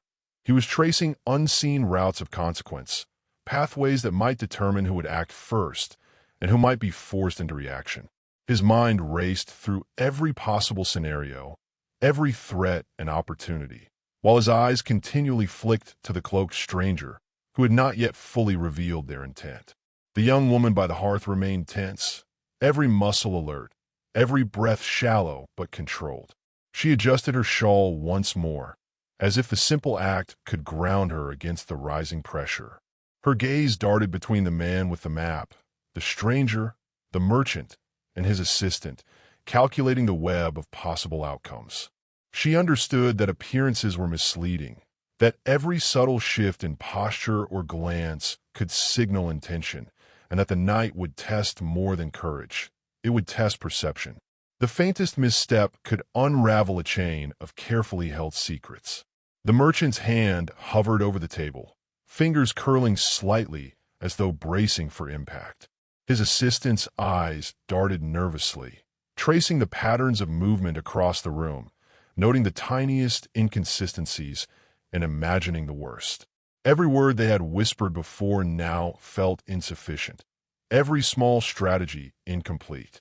The arrival of the stranger had shifted everything, and neither had the clarity to predict how the collision of events would play out. The innkeeper moved subtly, offering a cup of tea to the merchant while glancing toward the new arrival. His movements were smooth, unobtrusive, yet purposeful. He understood that any overt interference might break the fragile tension, but small, carefully measured actions could influence the flow of events, even if subtly. He had seen nights like this before, rare though they were, moments when the ordinary became extraordinary, when hidden stories converged, and when the inn transformed from a place of comfort to a stage for the inevitable drama. Outside, the fog continued to press against the windows, swirling with intent, making familiar shapes unrecognizable. The wind howled in intermittent bursts, rattling the panes and echoing faintly through the empty spaces of the road. The elements themselves seemed complicit, heightening the suspense within the inn. Every gust of wind, every distant creak of a branch, served as a reminder that the outside world was patient, indifferent, and capable of intrusion at any moment. The safety of the inn, though tangible, was only relative. The unknown waited beyond its walls, ready to collide with the present. The cloaked stranger moved toward the hearth, their cloak brushing lightly against the floorboards, the sound amplified by the stillness. The firelight revealed just enough to hint at features that were intent, measured, and impossible to read fully. The figure's hands rested lightly on the mantel, fingers splayed in a calculated manner, as though asserting subtle authority. Every eye in the room followed this movement, the air thick with unspoken questions. What had brought them here? Was this arrival planned, coincidental, or something more deliberate? Every traveler wrestled with the possibility that the answer might determine the next course of events. The man with the map made a subtle step forward, almost imperceptible but full of intention. His eyes flicked to the map, then back to the stranger, tracing imagined trajectories, possibilities, and consequences. He was aware that hesitation could be costly, that every second mattered, Yet acting prematurely could also unravel carefully considered plans. The tension in the room stretched taut, vibrating in the space between movement and stillness. The young woman mirrored his subtle shift, though with a different purpose. Her movements were defensive, calculated to protect herself while remaining poised to react. Every subtle twitch of the stranger, every shadow cast by the fire, and every flicker of expression was absorbed and analyzed. She understood instinctively that the night's events would test her ability to read intention and make choices in a space where every action could ripple far beyond the immediate moment. The child by the fire, though small and silent, leaned forward slightly, watching, listening, absorbing. Even in the quiet, the child understood, though not in words, that the night had transformed. The inn had become more than shelter. It had become a crucible of observation, anticipation, and suspense. Every small detail mattered, from the shuffle of a chair to the slightest narrowing of an eye. Every glance and gesture carried weight, and the child, with an instinctive acuity, sensed the moment approaching when those small, unnoticed tensions would collide. The merchant cleared his throat again, softly, deliberately, though the words were secondary to the weight behind them. "We should discuss matters," he said, though no one immediately responded. The voice seemed almost swallowed by the charged air of the room. The assistant adjusted nervously, aware that whatever came next could render prior concerns trivial. All plans, strategies, and calculations were now subject to the intentions of the stranger and the unpredictable interaction of everyone present. The innkeeper observed from behind the counter, aware that the night's true turning point had arrived. The convergence of intentions, secrets, and unknown consequences meant that the room's equilibrium had shifted. He had seen many nights, many travelers, but rarely had the energy of suspense been so concentrated, so finely balanced, and yet so inevitably on the edge of resolution. Every creak of the floor, every flicker of the fire, and every shadow seemed to acknowledge that the climax was imminent. The wind outside intensified, rattling the windows with a sense of urgency. The fog pressed closer, as though it had its own awareness, swallowing the road and isolating the inn in a bubble of suspense. Inside, the air was thick with expectation, every breath measured, every glance weighted with consequence. The travelers had arrived at the brink of action, each instinctively aware that one wrong move, or one right move, could determine outcomes far beyond the walls of the inn. The cloaked figure finally spoke again, voice calm but deliberate, slicing through the heavy silence. Every traveler felt the charge in the words, the unspoken implications behind them. The fire flickered violently, shadows dancing unnaturally long, and the room seemed to compress in response to the rising intensity. Eyes locked, subtle movements were observed, and the weight of the moment pressed down, forcing awareness, caution, and readiness. The man with the map made another small movement, a shift forward that seemed almost unconscious but carried strategic weight. The young woman mirrored the motion, a silent acknowledgement of the approaching confrontation. The merchant and his assistant leaned slightly, listening, anticipating, calculating the impact of the stranger's words and presence. Even the child leaned forward, wrapped with awareness, understanding in a way that adults often overlooked that this night would leave its mark. Time seemed to stretch in the charged silence. The inn itself held its breath, and every element, the walls, the floors, the fire, and even the fog pressing against the windows, felt attuned to the mounting tension. The convergence of individual motives, secrets, and intentions had reached a point where action was inevitable, yet unpredictable. Each traveler waited, calculated, and prepared in their own way, knowing that the moment of climax was near and that the unfolding events would test their instincts, courage, and perception to the fullest. A sudden noise from the stairwell, a floorboard shifting under unseen weight, made everyone flinch. Heads turned, breaths quickened, and the firelight cast long, flickering shadows that made familiar objects appear strange and threatening. The room had become a stage, every occupant a performer in a drama that had built steadily since sunset. The inn, with its history of sheltering travelers and secrets, now held them suspended, balancing on the edge of revelation and confrontation. The stranger's eyes swept the room, briefly lingering on each traveler. Every glance was loaded, hinting at knowledge, intention, or perhaps hidden threat. The air in the inn felt charged, electric with the possibility of immediate action. The man with the map tensed, the young woman shifted subtly, the merchant and assistant exchanged a glance, and even the child's small body leaned forward, eyes wide. Every heartbeat seemed magnified, every breath heavy, every second stretching longer than usual. The fire flickered violently again, sending shadows dancing in impossible shapes across the walls.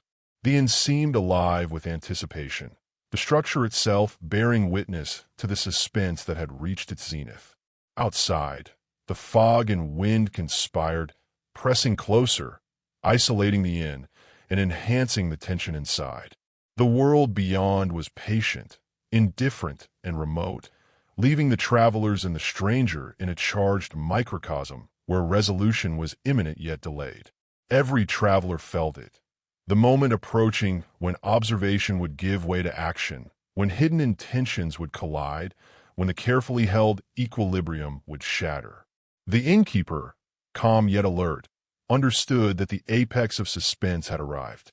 The convergence of motives, secrets, and anticipation was complete, and only the first movement, the first word, the first choice would release the energy contained in the room. And in that stretched, suspended moment, the inn waited. The travelers waited. The night waited.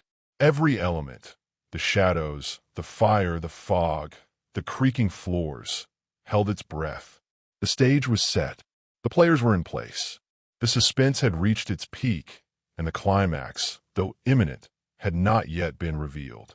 Every eye, every thought, every silent heartbeat poised for the moment that would change everything, leaving all to wonder how the delicate balance of the night would finally break.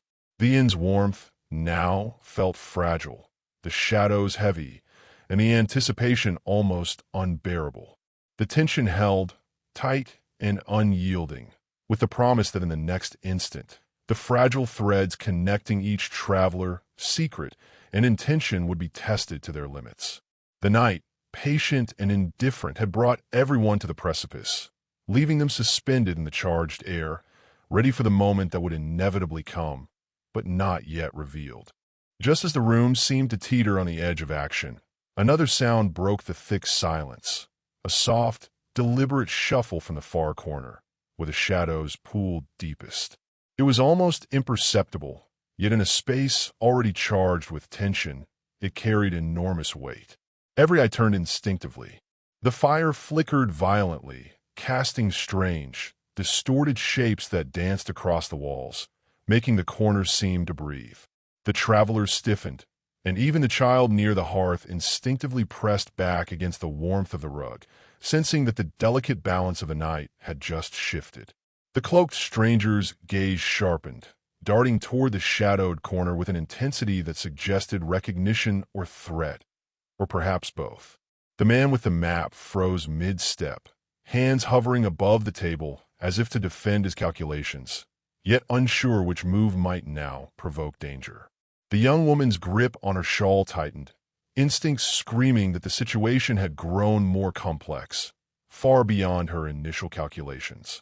The merchant's assistant took a cautious step back, glancing nervously at his employer, whose face now showed a subtle flicker of alarm. A figure emerged from the shadows, tall but slight, moving with a quiet confidence that betrayed purpose. For a moment, the room held its breath as recognition and disbelief mingled.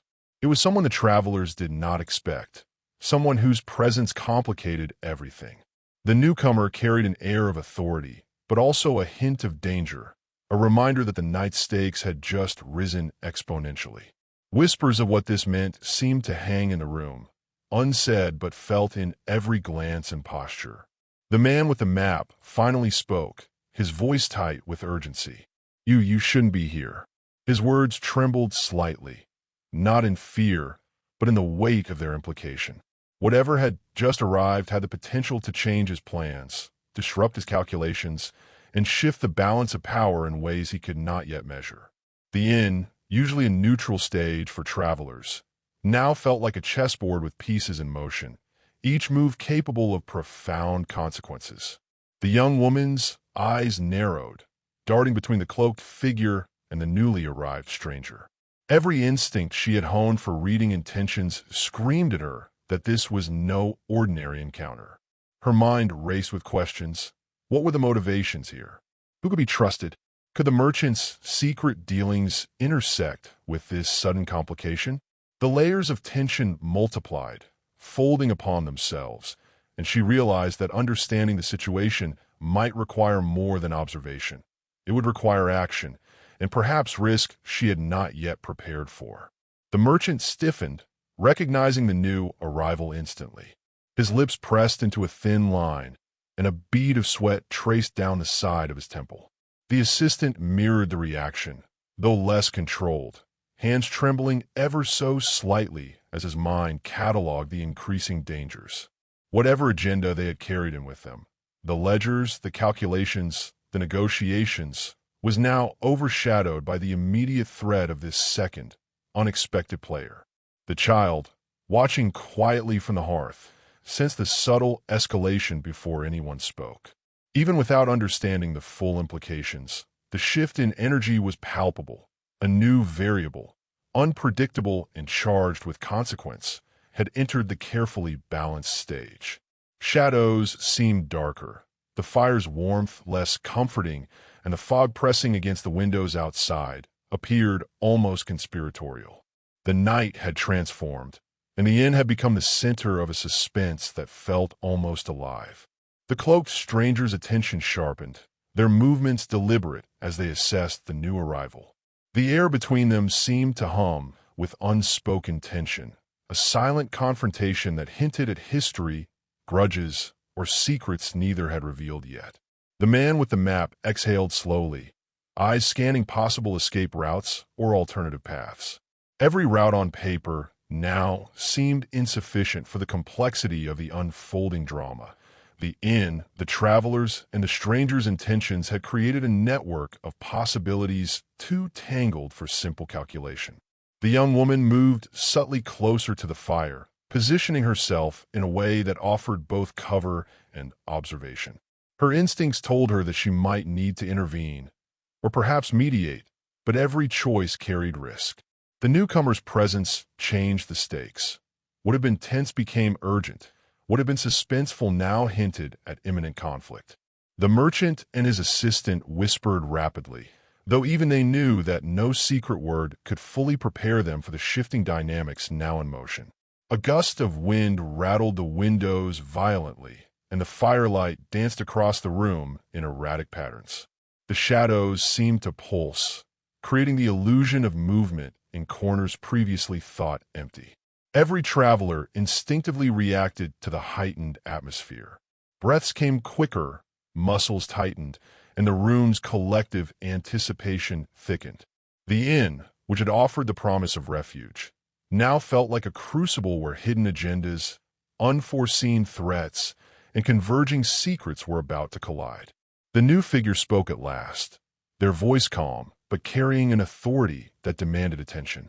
"I hoped I wouldn't have to come here," they said, and the words landed with precision, like the first spark before a firestorm. The implications were immediate. Someone had been tracking the events unfolding at the inn, observing the travelers, the merchant, and perhaps even the cloaked stranger. The night had expanded beyond the initial circle, drawing in forces that no one inside had anticipated. The man with the map's hands clenched into fists. His mind raced through possibilities, weighing threats and planning contingencies. The young woman's eyes flicked to the cloaked figure, whose posture now shifted subtly, a defensive edge emerging in response to the new arrival. The merchant leaned forward, whispering sharply to his assistant, who nodded nervously but offered no solution. Each traveler recognized that the night had entered a new phase, one that demanded immediate awareness, heightened strategy, and perhaps the courage to act without warning. Even the child sensed the shift, feeling the atmosphere thicken with tension. The inn, once merely a backdrop to ordinary travel, had become a stage for a drama far larger than anyone had anticipated. Every flicker of firelight, every creaking floorboard, and every shadow cast by the new presence seemed charged with significance. The room had become a nexus where intent, secrecy, and observation collided in ways that left no one indifferent.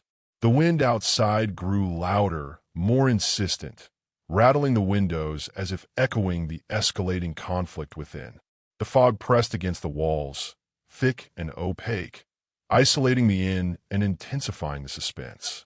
Every glance now held potential meaning, every movement risk or strategy, every breath a measure of anticipation. The stakes had risen. What had begun as a night of uneasy tension had become a high-stakes convergence of motives, secrets, and unknown agendas. The cloaked stranger finally spoke, breaking the tense silence. "So it's true," they said, their voice quiet but charged. "You've brought more than intentions into this inn tonight."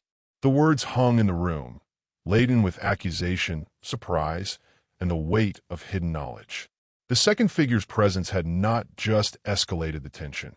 It had revealed that unseen forces had been at play all along, forces that no traveler, no calculation, and no precaution could have fully anticipated. The man with the map's eyes widened slightly, the first flicker of vulnerability visible. The young woman's grip on her shawl tightened, instinct screaming that the night was about to demand decisions beyond careful observation. The merchant and assistant froze, realizing that the chain of events they had believed under control was now subject to variables they could neither predict nor manage. The child remained silent, absorbing the escalating drama, sensing that this twist had pushed the night to a point of irreversibility. Outside, the storm of wind and fog intensified, echoing the turbulence within the inn. The room's atmosphere felt almost electric, each heartbeat magnified, each glance weighted with consequence. Every participant in the room understood instinctively that the climax was not far off, that the collision of agendas, secrets, and intentions was approaching, and that the second twist, the arrival of this new, unexpected figure, had made the impending resolution more uncertain, more dangerous, and more suspenseful than ever. The innkeeper watched from the corner, calm, yet fully aware of the stakes. He understood that every subtle shift, the narrowing of an eye, the twitch of a hand, the slight movement toward the fire, was part of the night's narrative. The second plot twist had escalated the conflict, and the inn, silent and enduring, would witness the consequences of choices made in the seconds to come. The room remained frozen, but tension vibrated through it like an invisible current. Every traveler, every shadow, every flicker of firelight seemed poised on the precipice. The second twist had altered everything. The stakes were higher, the risks greater, and the suspense almost unbearable. Each mind raced, calculating possibilities, measuring trust, and preparing for action, while outside, the fog and wind pressed closer, emphasizing the isolation and inevitability of the approaching climax. Every subtle movement, every whispered breath, every glance held potential significance. The inn, which had once been a place of warmth and refuge, now stood as the epicenter of converging secrets and unforeseen threats. The night, patient and indifferent, waited with deliberate anticipation, while the travelers, the stranger, and the newcomer balanced on the razor's edge of revelation. The stage was set, the players aligned, and the second twist had made clear that no one would leave the inn unchanged. The suspense had never been greater, the tension never higher, and every subtle detail, from creaking floorboards to the shadows dancing in the firelight, added to the mounting pressure. The climax was approaching, and every observer, every character, felt the weight of the night pressing closer, aware that when the first move was made, the balance would shatter and the true consequences of the evening would begin to unfold. The travelers held their positions, instinctively waiting, watching, calculating. The fire flickered again, shadows stretching unnaturally long, as though the room itself were aware of the delicate balance now hanging in the air. The second plot twist had changed everything, and the night held its breath, knowing that the collision of intentions, secrets, and suspense was inevitable, and that nothing could be taken for granted when the next moment finally arrived. The tension in the inn finally snapped, not with a shout or a clash, but with the quiet, deliberate movement of the cloaked stranger toward the hearth. The room, held taut for hours by unspoken anticipation, seemed to exhale collectively, and every eye followed the unfolding moment as if it were the final act of a long, suspenseful play. The stranger's hands, steady and deliberate, reached into the folds of the cloak and produced a small, leather-bound journal. Its worn edges and careful stitching spoke of importance, secrets kept carefully over time. The travelers leaned in, hearts pounding, drawn by curiosity and dread in equal measure. The man with the map's hand hovered uncertainly, torn between reaching for the journal and holding his position. This changes everything," he whispered, voice low but sharp with realization. The stranger nodded once, their expression hidden in shadows, yet their intention was clear. The journal held the key to the night's entangled conflicts. Every calculation, every plan, every hidden motive would now be tested against the truths contained within those pages. The young woman stepped closer, cautiously, her instincts guiding her movements. She felt the weight of the moment pressing against her, the knowledge that secrets long hidden were about to come to light. She caught the stranger's eyes briefly, and in that instant, she understood that this revelation would not just resolve the tension. It would redefine the relationships and stakes in the room. The inn, once merely a shelter from the fog and wind outside, had become a crucible where truth and consequence collided. The merchant leaned forward, his earlier confidence replaced by a tense awareness.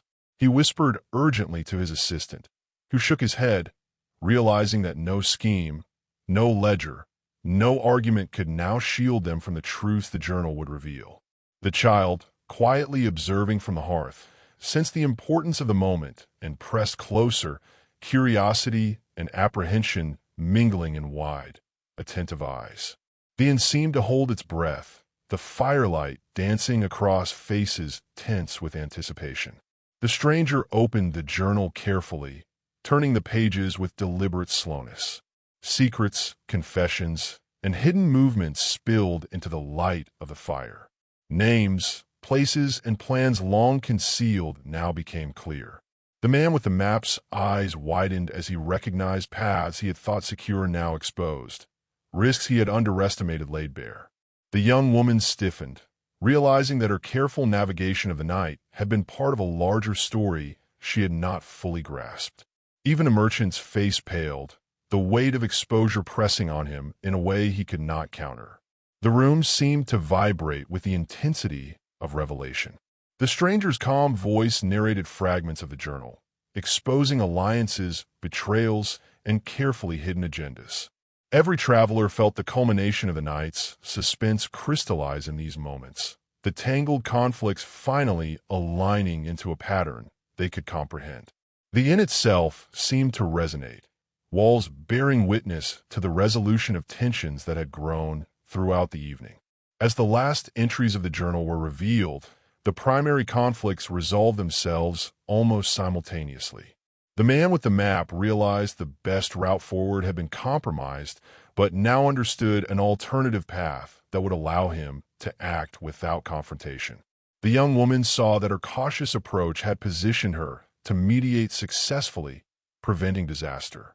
The merchant and his assistant faced the consequences of their schemes, their hidden agendas fully exposed, leaving them with no option but to yield to the truth. Yet just as relief began to ripple through the room, the firelight flickered violently, shadows leaping unnaturally across the walls. A sudden creak from the stairwell announced an unexpected presence. Every gaze snapped upward as a new figure emerged from the upper floor, someone no one had anticipated. The second twist of the night revealed itself in real time. A witness, someone who had been observing every move from the shadows, now appeared, holding evidence that could undo the resolutions just reached. The journal's revelations were not the final word. The newcomer descended slowly, a confident smile playing at the edges of their lips. In one hand, they held a bundle of letters, old and weathered, that seemed to pulse with their own weight of importance. "You all think you've seen everything," the figure said quietly, voice carrying both amusement and authority. "But the story isn't finished yet." The travelers froze, realizing that the climax had shifted once more, that while primary conflicts had been addressed, the final twist would demand new choices, new calculations, and new courage. The cloaked stranger glanced toward the newcomer, recognition flickering briefly in their eyes. The man with the map's hands clenched involuntarily, a sudden awareness of vulnerability cutting through his previous confidence. The young woman stepped slightly forward, protective and wary, prepared to intervene if needed. The merchant and his assistant stiffened, panic beginning to replace resignation. Even the child leaned forward, sensing that the night's final act had begun and that the outcomes were now fully unpredictable. The inn, once a haven for weary travelers, had transformed into a stage for a complex interplay of secrets, revelation, and human ambition. The firelight flickered, illuminating faces etched with anticipation, fear, and determination. Shadows danced with intention, emphasizing the uncertainty that now gripped the room. The second twist had not undone the resolutions, but it had expanded the stakes, ensuring that the night's suspense would persist even as the primary conflicts had been addressed. The newcomer's presence forced every character to confront not only what they had done, but also how the unfolding truths would continue to shape their choices. The man with the map recalculated silently, aware that action was necessary, yet constrained by new information. The young woman's eyes darted between the stranger, the newcomer, and the merchant, understanding that her role as mediator might now require decisive intervention. The merchant and his assistant struggled to maintain composure, each aware that the evidence now in the room could permanently alter their fortunes.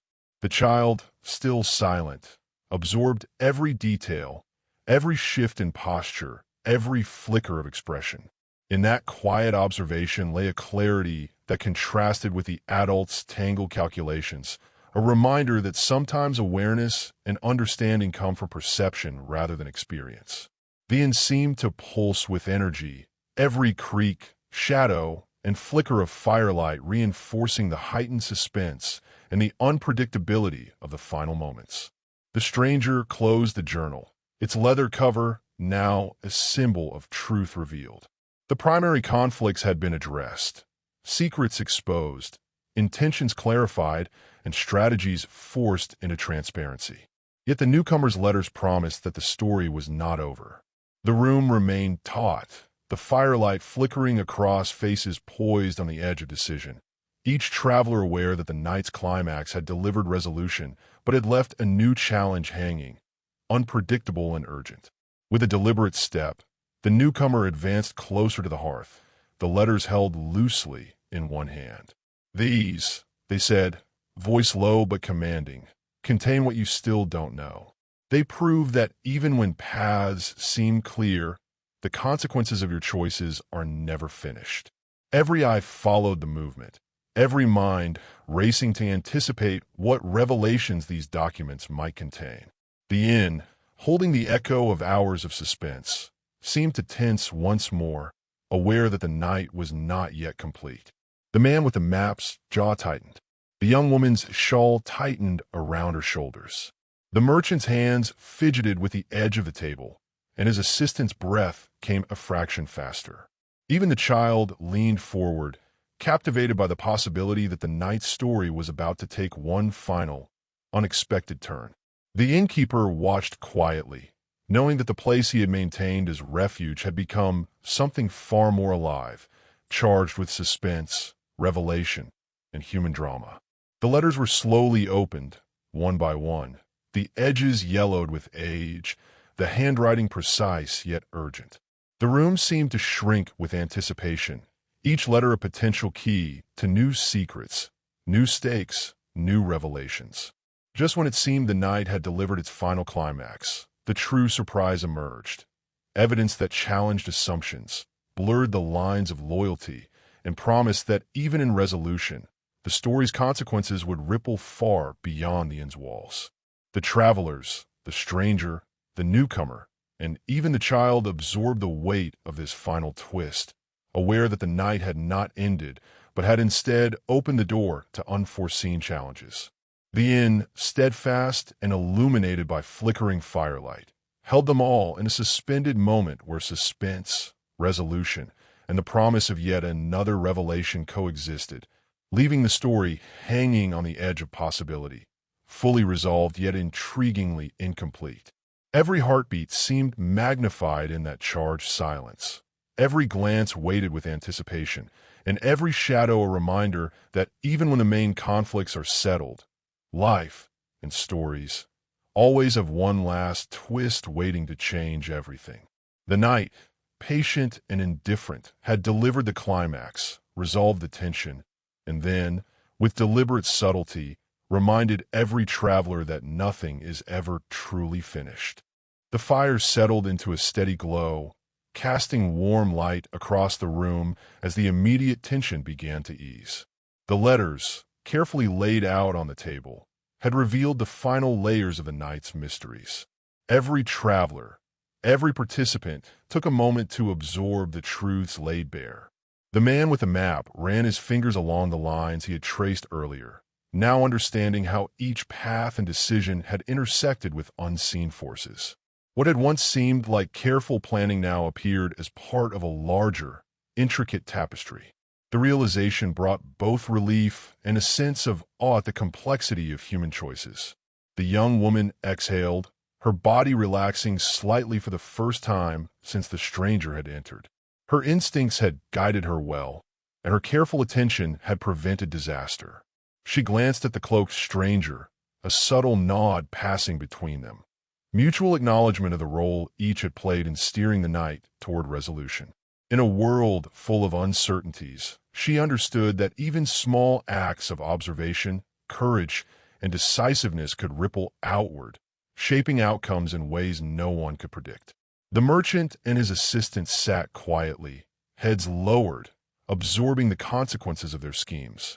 The exposure of their hidden dealings, coupled with the second twist of the night, had left them with little room for justification. Yet, in the stillness after the storm, they found an unexpected clarity. They understood the value of honesty, the limits of manipulation, and the inescapable power of truth. The night had revealed the cost of secrecy and ambition, and the inn, once merely a place of commerce and lodging, had become an unlikely teacher. Even the child, who had observed silently for hours, seemed to understand the shift. The earlier tension, the shadows, and the flickering firelight had taught lessons beyond words. The importance of awareness, the impact of choice, and the way stories are shaped by those who witness them. Sitting cross-legged near the hearth, the child's wide eyes reflected the glow of the fire, a mirror of wonder and comprehension.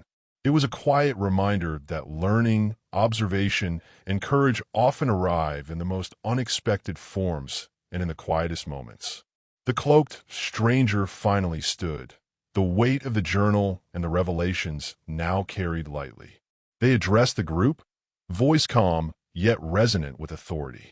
Tonight has shown that even in ordinary places, extraordinary events can unfold. Decisions matter. Secrets have consequences. And sometimes, the smallest observation can tip the balance. Their words were simple, yet they carried the weight of the lessons learned over the long, suspenseful evening. Every traveler felt the truth in them, understanding that the night's events would linger long after the fire had died down. The newcomer with the letters followed, gently placing the documents back into the bundle. Their smile was subtle, almost knowing. I came to reveal what remained hidden, but what you've discovered yourselves is equally important, they said. We are all part of larger stories than we often realize, and how we act, even in small ways, shapes those stories. The words resonated, leaving an impression that went beyond the immediate events. The inn had been more than a stage. It had been a mirror, reflecting character, choices, and the weight of consequences. Outside, the wind began to calm, and the fog slowly lifted, as if the night itself was acknowledging the resolution.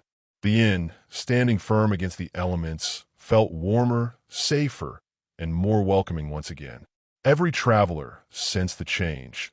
The culmination of suspense, revelation, and unexpected twist had returned a measure of calm. Yet the experience had left them different, shaped by what they had witnessed and participated in. The ordinary walls of the inn now seemed imbued with memory, carrying the story of the night in their beams, floorboards, and hearth. The man with the map carefully rolled it up, now understanding that his plans had to include flexibility and awareness of forces beyond his immediate control. He glanced at the young woman, gratitude in his eyes. "I couldn't have navigated tonight without your insight," he admitted softly. She smiled faintly, a quiet acknowledgement of shared understanding and the subtle triumph of human connection in the midst of uncertainty. Their interaction was a reminder that collaboration, trust, and attentiveness can turn even tense, uncertain nights into opportunities for resolution and growth. The merchant and his assistant quietly gathered themselves, the weight of exposure leaving them humbled but enlightened. The events of the night had forced them to confront choices and consequences in ways they had not expected. They had learned that deception and secrecy, while tempting, carry costs that cannot be avoided indefinitely.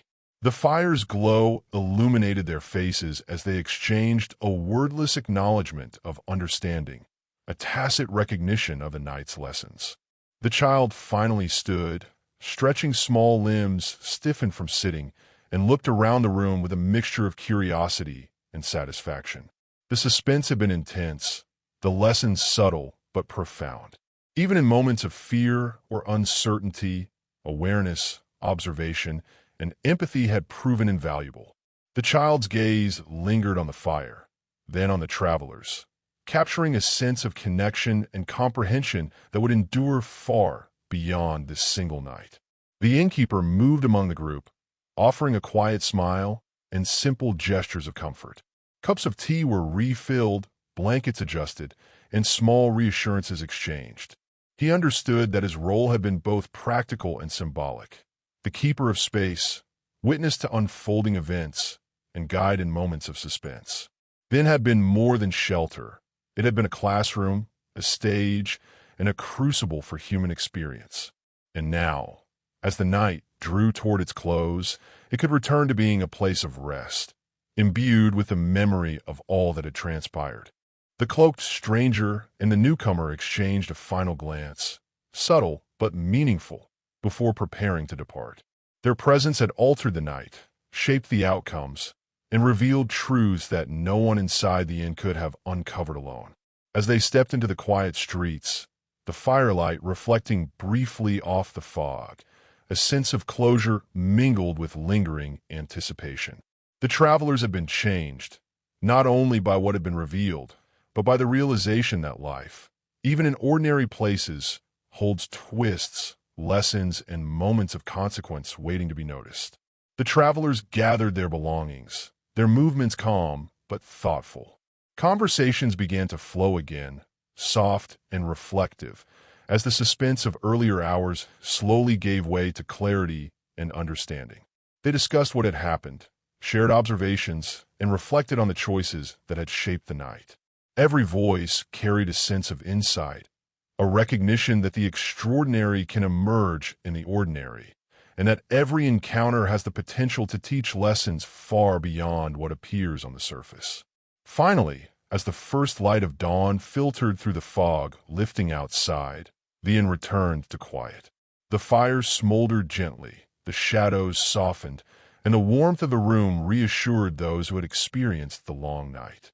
Travelers, once tense and uncertain, now moved with purpose and awareness, carrying lessons learned, gratitude earned, and the subtle knowledge that even in moments of suspense and uncertainty, clarity and understanding could emerge. The night's story had reached its conclusion, yet its lessons remained. Observation matters, choices carry consequences, and even in ordinary settings, extraordinary experiences can teach insight and resilience. The travelers would leave the inn, forever changed by the night's suspense, revelations, and unexpected twists. The memory of the firelight, the shadows, and the unfolding drama would remain with them, a quiet reminder of human connection, courage, and the power of perception. The inn itself, silent now, seemed to breathe with satisfaction, its walls holding the echoes of the night. The travelers had departed, carrying with them the knowledge that even when conflicts resolve, life continues to offer twists, challenges, and opportunities for growth. The child, tucked in for the last few moments before sleep, dreamt of shadows and firelight, of journeys and discoveries, carrying forward the subtle understanding of how even ordinary nights can hold extraordinary lessons. And so the inn stood quietly against the fading fog, a witness to the night's suspense, the revelations, and the ultimate resolution. Travelers had arrived with ordinary intentions, and yet left with extraordinary insight, a story of tension, conflict, and final clarity that would linger long after dawn. The warmth of the fire, the comfort of shelter, and the lessons of observation, courage, and honesty had transformed a simple inn into a place of human story, of shared experience, and of quiet reflection. The night had ended, the conflicts resolved, and the lessons absorbed. Yet the inn, the travelers, and the memory of the suspenseful hours would remain, a reminder that even in the most ordinary settings, life has the power to teach, surprise, and leave lasting impressions. Lessons carried not just in words, but in awareness, in courage, and in the quiet understanding of what it means to navigate the unexpected.